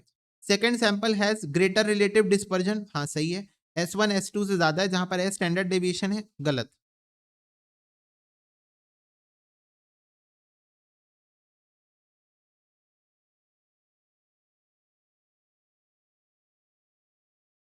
First sample has less relative dispersion since where X is a bar mean, गलत। Second sample has greater since standard deviation as a percentage of mean sample two is greater, हाँ ये सही है, रिलेटिव डिस्पर्जन। सारे बच्चे बताओ, सारे बच्चे बताओ, क्या ये स्टैंडर्ड डेविएशन पहले दूसरे और तीसरे पॉइंट में मीन बोल रहा है, क्या ये रिलेटिव मेजर होता है डिस्पर्जन का? बताओ। अरे भाई वन साइडेड गलत आंसर ना, ये बोल रहा है रिलेटिव डिस्पर्जन। अरे स्टैंडर्ड डेविएशन कब से रिलेटिव मेजर होने लग गया? स्टैंडर्ड डेविएशन कब से रिलेटिव मेजर होने लग गया? मीन कब से रिलेटिव मेजर होने लग गया? हाँ लास्ट पॉइंट पढ़ो, सेकेंड सैंपल का ग्रेटर रिलेटिव डिस्पर्जन आ रहा है 20%। कैसे आ रहा है? Since standard deviation as a percentage of mean इस सेकेंड सैंपल इज ग्रेटर, तो ये होता है रिलेटिव मेजर ऑफ डिस्पर्जन। बताओ भाई कोई इनको, standard deviation as a percentage of mean, ये होता है रिलेटिव मेजर। आप क्या बोल रहे हो? स्टैंडर्ड डेविएशन मीन, ये रिलेटिव मेजर ऑफ डिस्पर्जन नहीं होता। तो फर्स्ट सेकंड थर्ड तो पॉइंट ही गलत है, बोलो हाँ। Point number 1, point number 2 and point number 3 all together wrong ही है, क्योंकि standard deviation alone is a absolute measure of dispersion, not relative measure, ठीक है। ये एब्सोल्यूट मेजर ऑफ डिस्पर्जन होता है। चलो next, fractiles that divide data into 4 parts are called quartiles. Which pair of phrase best complete the above? तो 100 और decile, 4 और quartile, 10 और परसेंटाइल, 16 और ऑक्टाइल। वैसे मैं तुम लोग को एक बात बता दूं, यहां पर option number A B C तीनों करेक्ट आंसर हो सकता है। फ्रैक्टाइल्स जो होते हैं ना, वो फ्रैक्टाइल्स को डिसाइल, परसेंटाइल और क्वार्टाइल कहा जाता है। जहां पर डिसाइल 10 पार्ट्स में बांटता है, सॉरी ए आंसर नहीं हो सकता, क्योंकि डिसाइल 10 पार्ट्स में बांटता है और परसेंटाइल 100 पार्ट्स में बांटता है। तो डी डी सी भी आंसर यहां नहीं हो सकता, और ऑक्टाइल्स तो कुछ होता ही नहीं है, ऑक्टाइल कुछ होता ही नहीं है, ठीक है। तो यहां पर फ्रैक्टाइल्स का मतलब क्या होता है, ध्यान से सुनो। फ्रैक्टाइल्स का मतलब होता है 10 डिसाइल, 100 परसेंटाइल और 4 क्वार्टाइल्स। ये तीनों आंसर हो सकते हैं फ्रैक्टाइल के, ये तीनों आंसर हो सकते हैं फ्रैक्टाइल के। बट क्योंकि ऑप्शन नंबर 1 में डिसाइल के साथ 100 लगा दिया, गलत हो गया। क्योंकि ऑप्शन नंबर सी में परसेंटाइल के साथ 10 लगा दिया, गलत हो गया। तो बस एक ही ऑप्शन सही है, 4 क्वार्टाइल्स। समझ में आया? These are the 3 fractiles. 3 type के फ्रैक्टाइल होते हैं इस दुनिया में, 3 फ्रैक्टाइल, और भी हो सकते हैं, तुम्हारे सिलेबस के लिए 3 फ्रैक्टाइल होते हैं बस, क्वार्टाइल, डिसाइल और परसेंटाइल। क्वार्टाइल मतलब 4, डिसाइल मतलब 10 और परसेंटाइल मतलब 100। अब जरा आप ध्यान से देखो, पहले वाले ऑप्शन में 100 को डिसाइल बोल रहा है, गलत। तीसरे वाले ऑप्शन में 10 को परसेंटाइल बोल रहा है, गलत। दूसरे वाले ऑप्शन में 4 को क्वार्टाइल बोल रहा है, सही। तो बी आंसर है, बोलो क्लियर। सारे बच्चे बताओ क्लियर।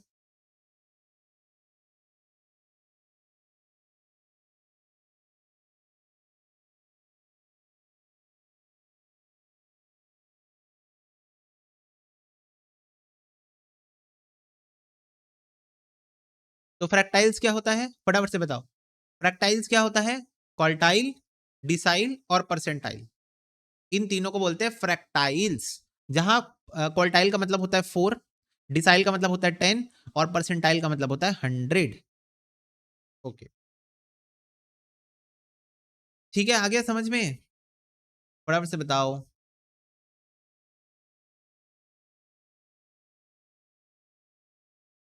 ओके भैया, चलो। Why it is necessary to square the difference from the mean when computing the population variance? Because कुछ मेजर्स पॉजिटिव और कुछ मेजर्स नेगेटिव होते हैं, इसलिए इसलिए हम उसको स्क्वायर करते हैं। इसलिए हम उसको स्क्वायर करते हैं क्योंकि कुछ मेजर्स पॉजिटिव होते हैं और कुछ मेजर्स नेगेटिव होते हैं। एज्यूम करो मीन आपको दिया हुआ है 100, ठीक है, स्टैंडर्ड डेविएशन आपको दिया हुआ है 10,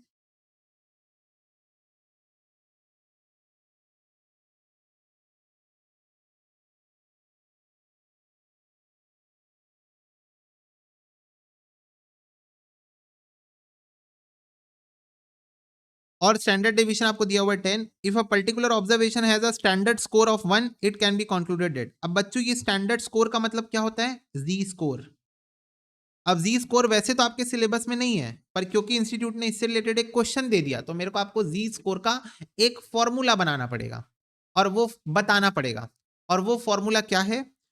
एक्स की value minus mean upon standard deviation, ये होता है जी स्कोर का फॉर्मूला। ठीक है, x minus mean upon S D. अब ये एक्स क्या है? एक्स वो वेरिएबल है।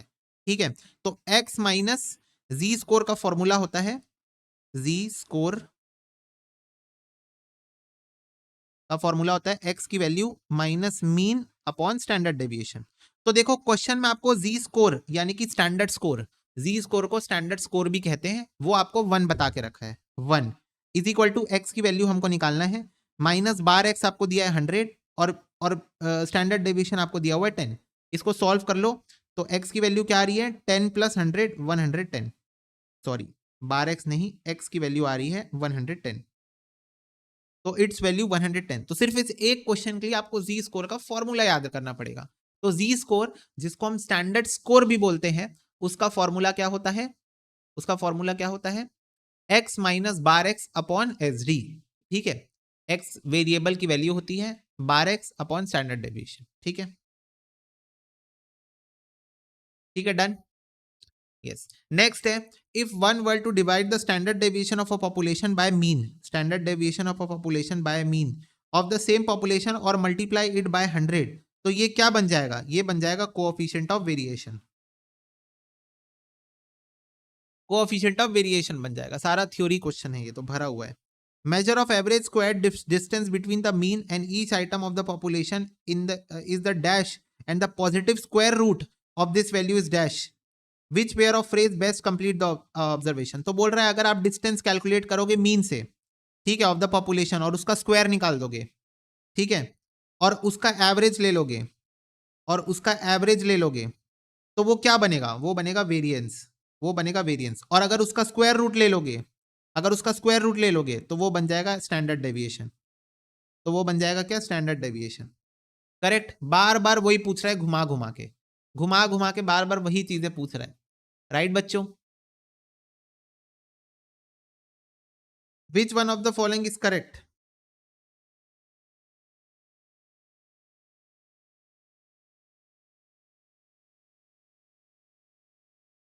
गलत,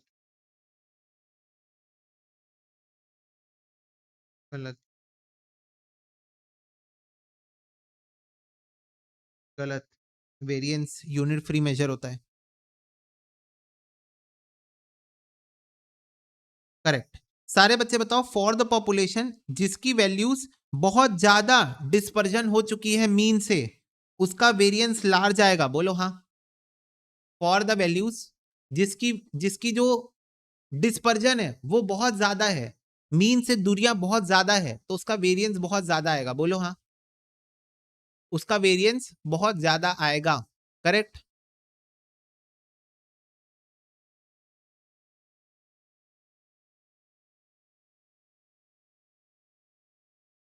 yes, while computing variance of a population, squared difference between each value and the specific central tendency is done to avoid। अच्छा बताओ, हम लोग स्क्वायरिंग क्यों करते हैं? अगर हम मीन के साथ में वेरिएंस निकाल रहे हो तो हम स्क्वायर उसका क्यों निकालते हैं? कैलकुलेशन करने के लिए, टू अवॉइड, टू अवॉइड। क्योंकि अगर हम लोग x माइनस बार x का डायरेक्ट सम निकालेंगे तो वो जीरो आ जाता है, इसलिए हम उसको स्क्वायर करके प्लस करते हैं। राइट बच्चों? टू अवॉइड, हम क्या अवॉइड करना चाहते हैं? स्क्वायर हम क्यों कर रहे हैं? स्क्वायर हम क्यों कर रहे हैं? हम क्या अवॉइड करना चाहते हैं? हम ये अवॉइड करना चाहते हैं कि हम x और बार x का डायरेक्ट सम निकालेंगे तो वो जीरो आ जाएगा। तो ऑप्शन नंबर ए, इसको हम मीन बोलते हैं प्यार से। ठीक है, मीन का साइन है ये। ओके, स्क्वायर रूट बताओ of the mean, of the square, of the deviation from mean. Standard deviation कितने बार आएगा बताओ? How many times? How many times? Which one of the following is correct? Standard deviation is dependent upon choice of origin. Standard deviation is dependent upon change of scale.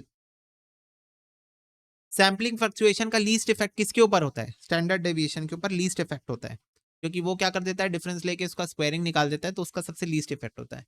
Percentage variation in the mean is coefficient of variance. Coefficient, अगर आप इसको percentage में निकालते हो तो उसको क्या कहते हैं? कोएफिशिएंट ऑफ वेरिएंस कहते हैं। बोलो हाँ।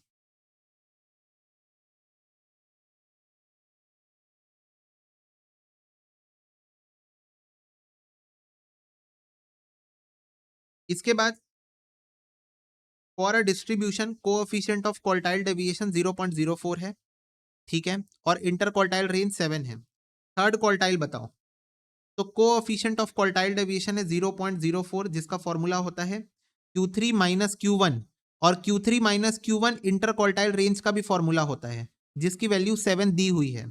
तो यहां मैं लिख देता हूं 7 अपॉन Q3 प्लस Q1, मुझे नहीं पता, तो यहां से आ जाएगा Q3 plus Q1 is equal to 7 divided by 0.04, यानी कि 175। ठीक है, ओके। अब देखो Q3 माइनस Q1, मेरे को Q3 की वैल्यू चाहिए ना, तो अगर Q3 माइनस Q1 क्वेश्चन में 7 गिवन है, तो यहां पर मैं Q1 इज इक्वल टू निकाल लेता हूं, जो कि हो जाएगा Q3 माइनस 7, और इसकी वैल्यू मैं इस इक्वेशन में पुट कर देता हूं। तो ये हो जाएगा Q3 plus Q3 minus 7 is equal to 175। अब इसको सॉल्व करते हैं, तो ये हो जाएगा 2Q3 is equal to 175 plus 7, तो ये आ रहा है 182 divided by 2, Q3 is equal to, ये आ जाएगा 91। ठीक है, बहुत सिंपल क्वेश्चन। 91 बच्चों, फटाफट से बताओ। Done.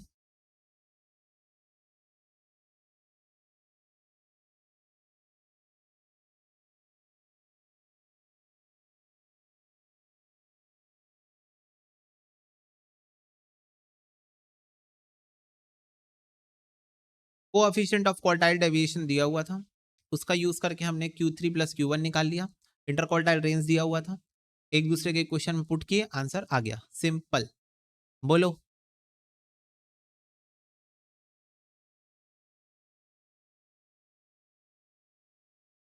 Coefficient of quartile deviation Q3 minus Q1 upon Q3 plus Q1। ठीक है,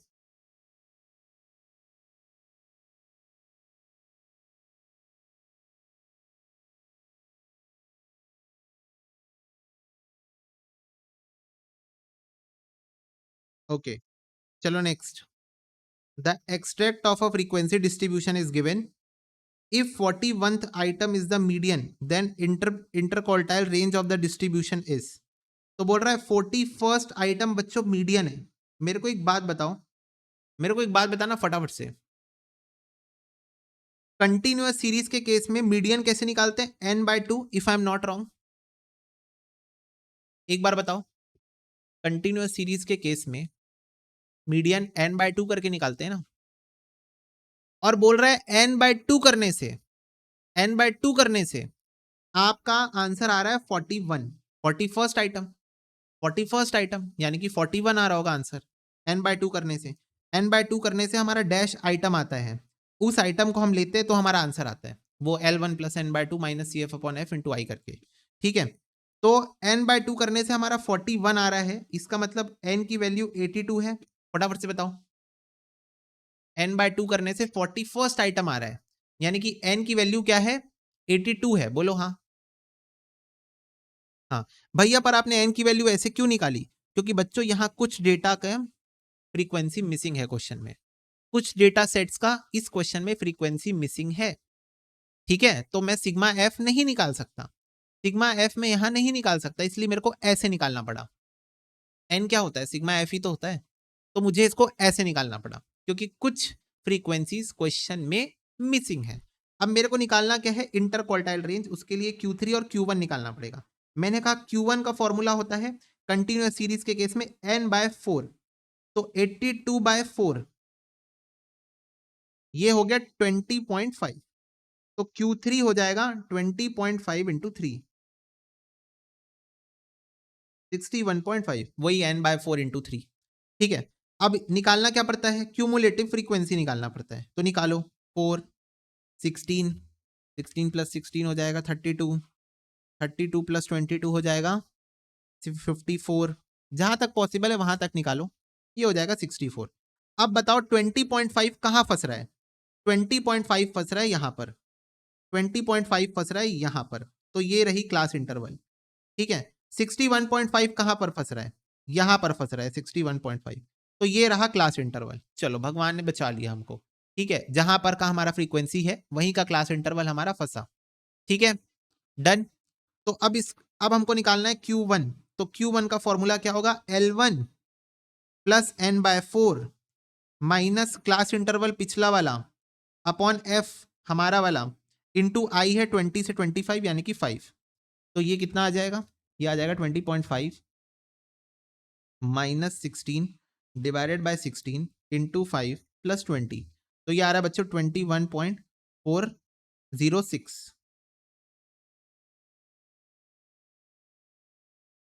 और Q3 L1 यानी कि 30 प्लस n/4 माइनस पिछला वाला CF अपॉन हमारा वाला F इंटू आई है यहाँ पर 10, 30 से 40 यानी आई यहाँ पर 10 है, तो हो जाएगा 61.5 minus 54 divide by 10 into 10 same ही हो जाएगा प्लस 30, तो ये आ रहा है 37.5। Inter quartile range Q3 minus Q1 37.5 minus 21.406, ये आ रहा है 16.09 यानी 16.1। ठीक है बच्चों, इजी। तो यहां पर जो मिसिंग फ्रीक्वेंसीज थी उससे हमको कोई लेना देना नहीं है, क्योंकि वैसे भी निकालना था क्वार्टाइल, मीडियन, क्वार्टाइल, ये सब निकालना है। तो जो एक्सट्रीम वैल्यूज होती है ना, वहां पर कोई चीजें मिसिंग होती है ना, उससे हमको कोई फर्क नहीं पड़ता। जैसे याद करो, जो कॉन्सेप्ट बिल्डर की लास्ट एक्सरसाइज का 11th क्वेश्चन है, कॉन्सेप्ट बिल्डर की लास्ट एक्सरसाइज का 11th क्वेश्चन, वहां पर बोला है कैलकुलेट करो with appropriate major of dispersion. वहां पर उसने बताया नहीं कि कौन से मेजर निकालना है, पर ओपन एंडेड सीरीज है, ओपन एंडेड सीरीज, तो वहां पर मैंने क्या कहा था, क्वार्टाइल डेविएशन से आंसर निकाल लेना, याद है। वहां पर मैंने 11th क्वेश्चन में क्या कहा था कि क्वार्टाइल डेविएशन से आंसर निकाल लेना, why, because open ended series है। Okay,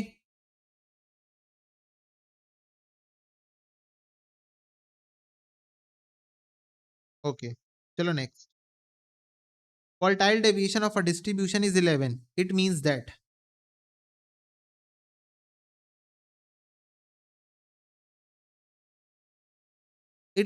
first and third quartile differ from median by 11 on an average. इसका मतलब यही होगा। ठीक है, quartile deviation of a distribution जो है वो 11 है, यानी कि Q3 प्लस, सॉरी नहीं, Q3 माइनस Q1 अपॉन 2 जो है वो 11 है। ठीक है, तो इसका मतलब कि वो अपने मीडियन से, मीडियन मतलब Q2 से ऑन एन एवरेज 11 दूर है। ठीक है, 11 11 दोनों दूर है, क्योंकि मैंने बता दिया सेंट्रल वैल्यू होती है Q2, उधर से Q1 और Q3 का डिस्टेंस बराबर होता है। ठीक है, ओके, चलो next. A sample is taken from a population containing annual income in rupees of different class of a professional locality, standard deviation of the sample मतलब क्या होगा, एवरेज डिस्टेंस फ्रॉम मीन होगा। बार बार वही क्वेश्चन आ रहा है। दो sample है बच्चों ए और B given whose means are equal, mean क्या है, इक्वल है। A is the sample of wage rate जहां पर rupee per hour for 20 different class of workers in India, and B is the sample of wages in dollar per hour for same class of worker in US. Standard deviation of the sample 300 per our है और 50 रुपए per hour है। Which one of the following sentence is correct. Okay, तो कौन सा sentence ज्यादा correct है, ए का स्टैंडर्ड डेविएशन 300 है, बी का स्टैंडर्ड डेविएशन 50 है। Sample A more dispersed than sample B because S A of A is greater than S A of B, गलत, क्योंकि आप कंपैरिजन स्टैंडर्ड डेविएशन के बेसिस पे नहीं कर सकते हो। Sample B less disperse than sample A because dollar is more valuable than B, कुछ भी। Dispersion of the sample can not be compared as population standard deviation are not given, गलत, standard deviation given है. Sample A is more dispersed than sample B as standard deviation of A is greater than standard deviation of B and mean of the samples are equal. ये सही है, mean of the samples are equal. Okay चलो देखो question number 165 बच्चों. A person walks at 8 kilometre, एक second, ये तो repeated question है. 3 किलोमीटर था ना इसका आंसर, 18 डिवाइड बाय 6 आया था, 3 किया हुआ क्वेश्चन है. Value of mode and median of a modality skewed distribution given है, वैल्यू ऑफ मीन बता दो. तो mean minus mode is equal to 3 mean minus median, ऐसे होता है. ठीक है, तो ये हो जाएगा 3 मीन, तो ये हो जाएगा 2 mean is equal to 68.6 into 3 minus 64.2 141.6, तो मीन आ जाएगा 70.8. ठीक है 70.8.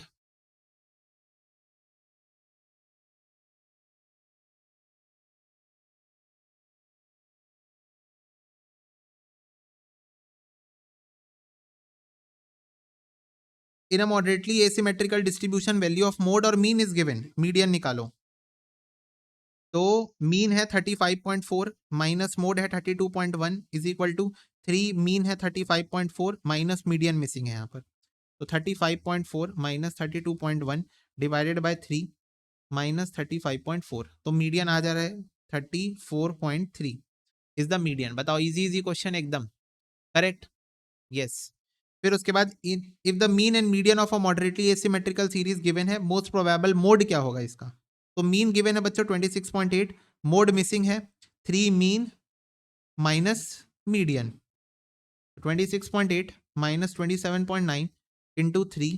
ठीक है, अब ये इधर आके इधर प्लस हो जाएगा 26.8, तो z इज इक्वल टू आ रहा है 30.1.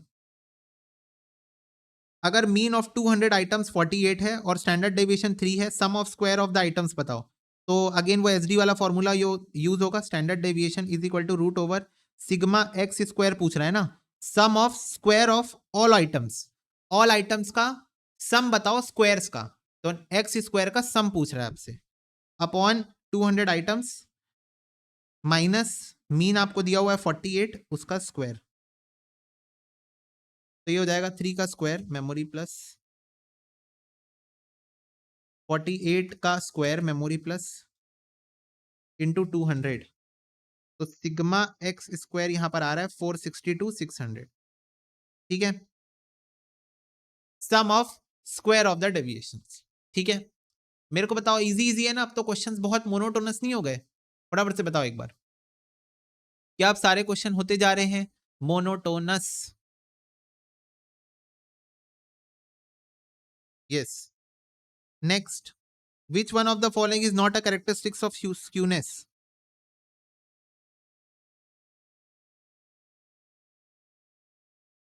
नहीं, ये तो कोइंसाइड तो होता है जब वो नॉर्मल डिस्ट्रीब्यूशन होता है तब.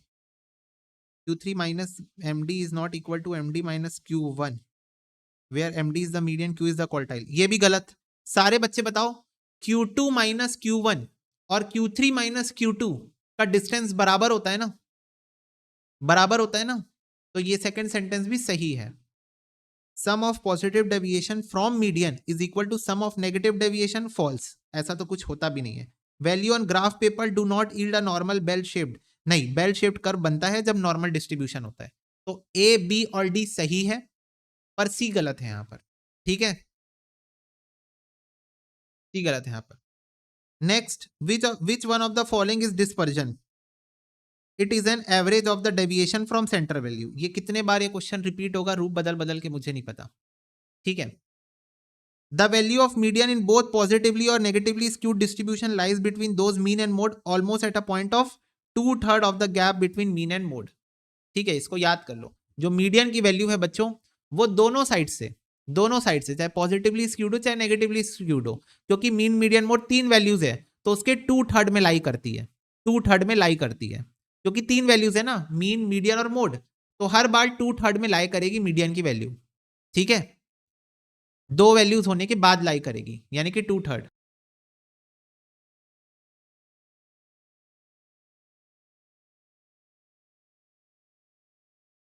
एक मिनट को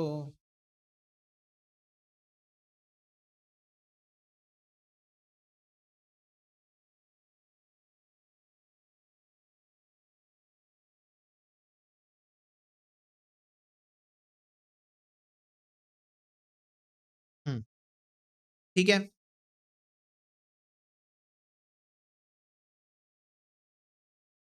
बोलो। यस, चलो next. For a group of 10 item sigma X दिया हुआ है, सिग्मा एक्स स्क्वायर दिया हुआ है, मोड दिया हुआ है, Pearson coefficient skewness repeated question है, 0.08 आएगा। वही है 19.59 वाला जो आया था हम लोग का, रिपीटेड क्वेश्चन है। ठीक है।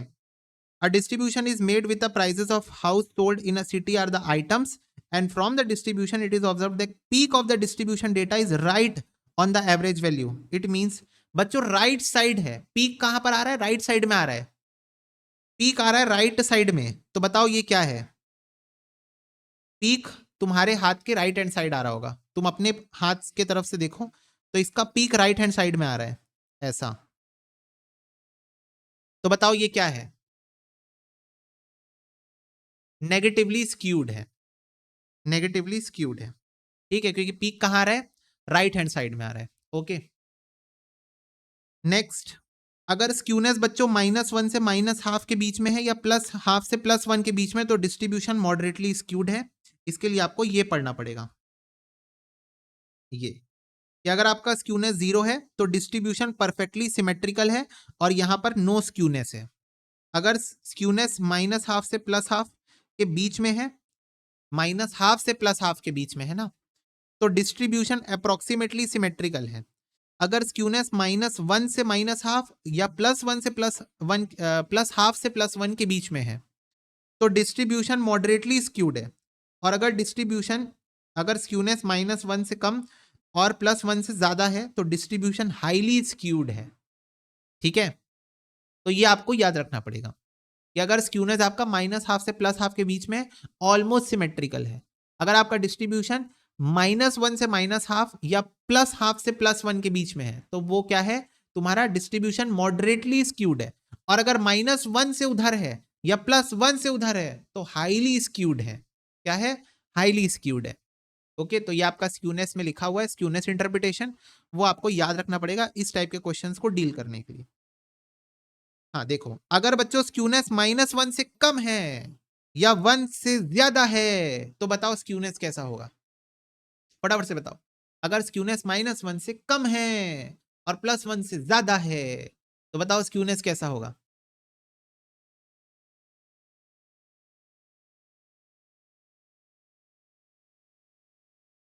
हाईली स्क्यूड होगा। Yes, very very good, highly skewed होगा। ठीक है। If in a distribution bulk of the data is on the left side and the right tail is longer, और we can say the distribution is, सारे बच्चे बताओ, majority of the distribution is at the left side and the right tail is longer, तो हम इसको क्या कह सकते हैं?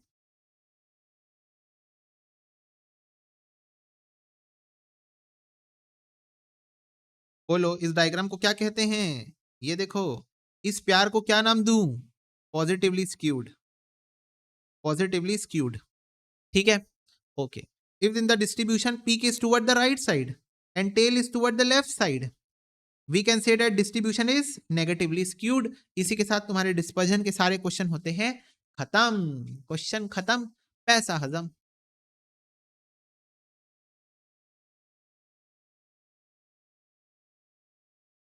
ये सारे वर्कबुक के क्वेश्चन थे। ये 178 क्वेश्चन जो हमने लास्ट क्वेश्चन किया, यहां तक सारे क्वेश्चन वर्कबुक के ही क्वेश्चन थे। ठीक है, these are all workbook questions. अब बच्चों जरा नोट्स में आ जाओ, कुछ चीजें तुमको दिखानी है। नोट्स में आ जाओ, कुछ चीजें तुमको दिखानी है। ये वाला पेज सिंगल हैंडेडली पूरा हमने गो थ्रू कर लिया है, ये भी पेज गो थ्रू कर लिया है। अब जरा स्टैंडर्ड रिजल्ट्स को जरा ध्यान से देखो। डिस्पर्जन बच्चों एक मेजर है सेकेंड ऑर्डर का, आपने 2016 सिलेबस के क्वेश्चन में किया होगा। ये मीन डेविएशन बेस्ड होता है absolute measure only pay. Absolute major क्यों? सारे बच्चे बताओ एब्सोल्यूट का मतलब क्या होता है? जब हम प्लस और माइनस को इग्नोर करते हैं। बोलो हाँ। सारे बच्चे बोलो यस और नो। एब्सोल्यूट का मतलब क्या होता है? जहां पर हम प्लस और माइनस साइन को इग्नोर करते हैं। आंसर पॉजिटिव आए चाहे नेगेटिव आए, हम उसको पॉजिटिव ही लेते हैं।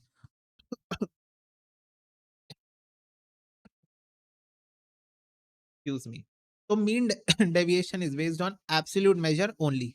मीन डेविएशन को हम लोग मॉड्यूलस में लेते हैं, मॉड्यूलस में। तो इसका मतलब mean deviation is based on absolute measure only.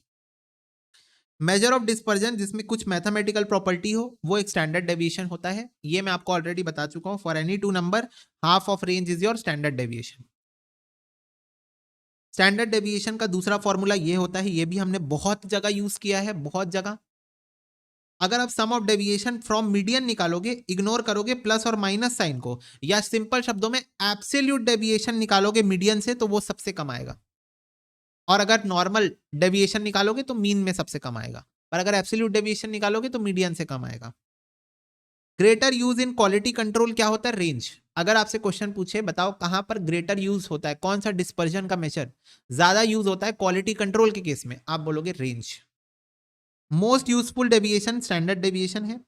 जब आप सारी वैल्यूज इक्वल होगी तो वेरिएंस और स्टैंडर्ड डेविएशन जीरो होगा, क्योंकि सारी वैल्यूज इक्वल है, मतलब देयर इज नो डिस्पर्जन। तो यहां पर डिस्पर्जन और यहां स्टैंडर्ड डेविएशन भी जीरो आएगा, उसके कारण वेरिएंस भी जीरो ही आएगा। कोएफिशिएंट ऑफ वेरिएंस जो है वो कार्ल पियर्सन ने दिया था। For value lie close to the mean, standard deviation क्या होता है? स्मॉल होता है ना। अगर मीन्स के पास है आपकी वैल्यू, सारी वैल्यूज आपके मीन के पास है, तो स्टैंडर्ड डेविएशन कम आएगा। अगर वैल्यूज मीन से दूर है तो स्टैंडर्ड डेविएशन ज्यादा आएगा। Least affected by sampling fluctuation standard deviation होता है। 2016 में भी था, अभी वाले क्वेश्चंस में भी हमने किया है। पूल्ड मेजर ऑफ डिस्पर्जन निकालने के लिए स्टैंडर्ड डेविएशन यूज होता है। Desirable mathematical property standard deviation में होती है। Best measure overall standard deviation है। Best measure open ended series के लिए क्वार्टाइल है। क्विकेस्ट टू कंप्यूट है रेंज। सारी ऑब्जर्वेशन पे बेस नहीं होता है range. Difficult to comprehend and less mathematical है मीन डेविएशन। ठीक है, क्यों? क्योंकि उसमें आप मॉड्यूलस ले लेते हो, इसलिए। रिजिडली डिफाइंड है मीन डेविएशन, स्टैंडर्ड डेविएशन और quartile deviation. Range rigidly defined नहीं है, उसमें चेंज होता रहता है। कभी क्वासाई रेंज बन जाता है, कभी परसेंटाइल रेंज बन जाता है, कभी डिसाइल रेंज बन जाता है, चेंज होता रहता है वो। ठीक है। Not affected by sampling fluctuation है क्वार्टाइल डेविएशन। ग्राफिकली अगर डिस्पर्जन निकालना है तो आंसर लिख के आना लॉरेंस कर्व। अगर आपको ग्राफिकली निकालना है डिस्पर्जन तो उसका आंसर है लॉरेंस कर्व। अगर मोड निकालना है तो हिस्टोग्राम, अगर मीडियन निकालना है तो ऑगीफ। परसेंटाइल रेंज निकालना है तो P90 में P10 माइनस करते हैं, और डिसाइल रेंज निकालना है तो D9 में D1 माइनस करते हैं। ठीक है, एग्जाम में आ सकता है question. Standard deviation of two number मैंने आपको बता दिया is half of their absolute difference. अगर एक सिमेट्रिकल डिस्ट्रीब्यूशन है तो Q2 मीडियन के बराबर होता है, ये पहले याद रखना है आपको, और ये फॉर्मूलाज मैंने आपको पिछली क्लास में बताए थे। ठीक है, तो ये बातों का आपको ध्यान रखना है। अच्छा, स्क्यूनेस के अंदर बच्चों हमने जो मेजर्स निकाले वो सारे रिलेटिव मेजर थे, बोलो हाँ। कार्ल पियर्सन, बोली और केली, ये आपके मॉड्यूल में नहीं है। कार्ल पियर्सन, बोली और केली हमने जो निकाले ये रिलेटिव मेजर है। अगर एग्जाम में आपसे पूछे विच of the following is an absolute measure of skewness, तो एब्सोल्यूट मेजर ऑफ स्क्यूनेस होता है mean minus mode, mean minus median और मीडियन माइनस मोड। ये मैंने आपको एक और लेक्चर में बताया जहां मैंने आपको स्क्यूनेस पढ़ाया था मॉड्यूल से। ठीक है, एमसीक्यू वाले वीडियो में, वहां पर मैंने आपको बताया एब्सोल्यूट मेजर ऑफ स्क्यूनेस होता है mean minus mode, mean minus median या मीडियन माइनस मोड, ये होता है एब्सोल्यूट मेजर ऑफ स्क्यूनेस। अच्छा, अगर आपका डिस्ट्रीब्यूशन पॉजिटिवली स्क्यूड होता है ना, तो Q1 और Q2 को प्लस करोगे तो वो 2Q2 से बड़ा आएगा। अगर वो नेगेटिवली स्क्यूड हो तो वो 2Q2 से छोटा आएगा, और अगर स्क्यूनेस ना हो तो ये बराबर आएंगे। और ये हमने पढ़ा भी है, ये तो हमने डिराइव किया था, ये फॉर्मूला तो हमने खुद ही डिराइव किया था कि median is equal to Q1 plus Q2 divide by 2। कब? जब स्क्यूनेस नहीं है, यानी कि नॉर्मल डिस्ट्रीब्यूशन है, तब बेल शेप्ड डायग्राम है तब। ठीक है, तो ये बात आपको ध्यान में रखनी है। ओके, और ये आपका रिलेटिव मेजर होता है। एक और चीज मुझे नहीं लगता एग्जाम में आएगी, बट फिर भी यू कैन रिमेंबर कि अगर कार्ल पियर्सन निकालोगे ना skewness, Karl Pearson coefficient of skewness निकालोगे, तो वो ना +3 से -3 के बीच में आ सकता है, -3 से +3 के बीच में आ सकती है उसकी वैल्यू। अगर बोली और कैली निकालोगे तो -1 से +1 के बीच में आ सकता है। ठीक है, तो ये मैंने लिख दिया है, जस्ट आप एक बार रीड कर सकते हो इफ इन केस एग्जाम में आए तो। बाकी ये मैंने आपको बता दिया था, स्टैंडर्ड नॉर्मल डिस्ट्रीब्यूशन या सिमेट्रिकल डिस्ट्रीब्यूशन के केस में कोएफिशिएंट ऑफ स्क्यूनेस 0, मीन 0 होता है। अच्छा, ये प्रोबेबिलिटी का मीन 0 होता है ना, कुछ बच्चों के दिमाग में घंटी बजेगी, भैया कुछ क्वेश्चन में तो मीन की वैल्यू दी हुई थी सिमेट्रिकल डिस्ट्रीब्यूशन में, और आपने बोला भी था mean is equal to median is equal to mode, एक वो 150 वाला क्वेश्चन था, तो आप कैसे बोल रहे हो मीन 0 होता है? बेटा प्रोबेबिलिटी ऑफ मीन 0 होती है यहाँ पर, ये प्रोबेबिलिटी डिस्ट्रीब्यूशन है। मैं कितने बार बोलूं, स्क्यूनेस पढ़ा जाता है जी स्कोर के लिए, प्रोबेबिलिटी निकालने के लिए। ये तुम्हारे इंस्टीट्यूट ने मॉड्यूल में आधा पौना दिया हुआ है सिलेबस, पूरा पूरा सिलेबस है ही नहीं, तो मैं कैसे डीप डाइव करूं इसमें? तो जस्ट एक याद करने वाली चीज है कि मीन की वैल्यू 0 है अगर थ्योरी क्वेश्चन आए तो, ठीक है, थ्योरी क्वेश्चन आए तो, क्योंकि मीन यहाँ पर प्रोबेबिलिटी वाले मीन की बात हो रही है, और स्टैंडर्ड डेविएशन 1 होता है यहाँ पर, ये तो याद रखना, इसके ऊपर तो आ भी चुका क्वेश्चन। कर्व बेल शेप का होता है और S D is greater than M D is greater than Q D होता है यहाँ पर, ठीक है बच्चों। तो अब मैं बोल सकता हूँ इसी के साथ तुम्हारा ये वाला चैप्टर पूरा पूरा समाप्त हो चुका है। ओके, हमने कर लिया सब कुछ, जितना भी हमारा टॉपिक पेंडिंग था हमने सारी चीजें अब यहाँ पर कर लिया। Dispersion chapter we are closing officially. मिलते हैं अगले सेशन में, तब तक के लिए god bless you, take care and bye bye.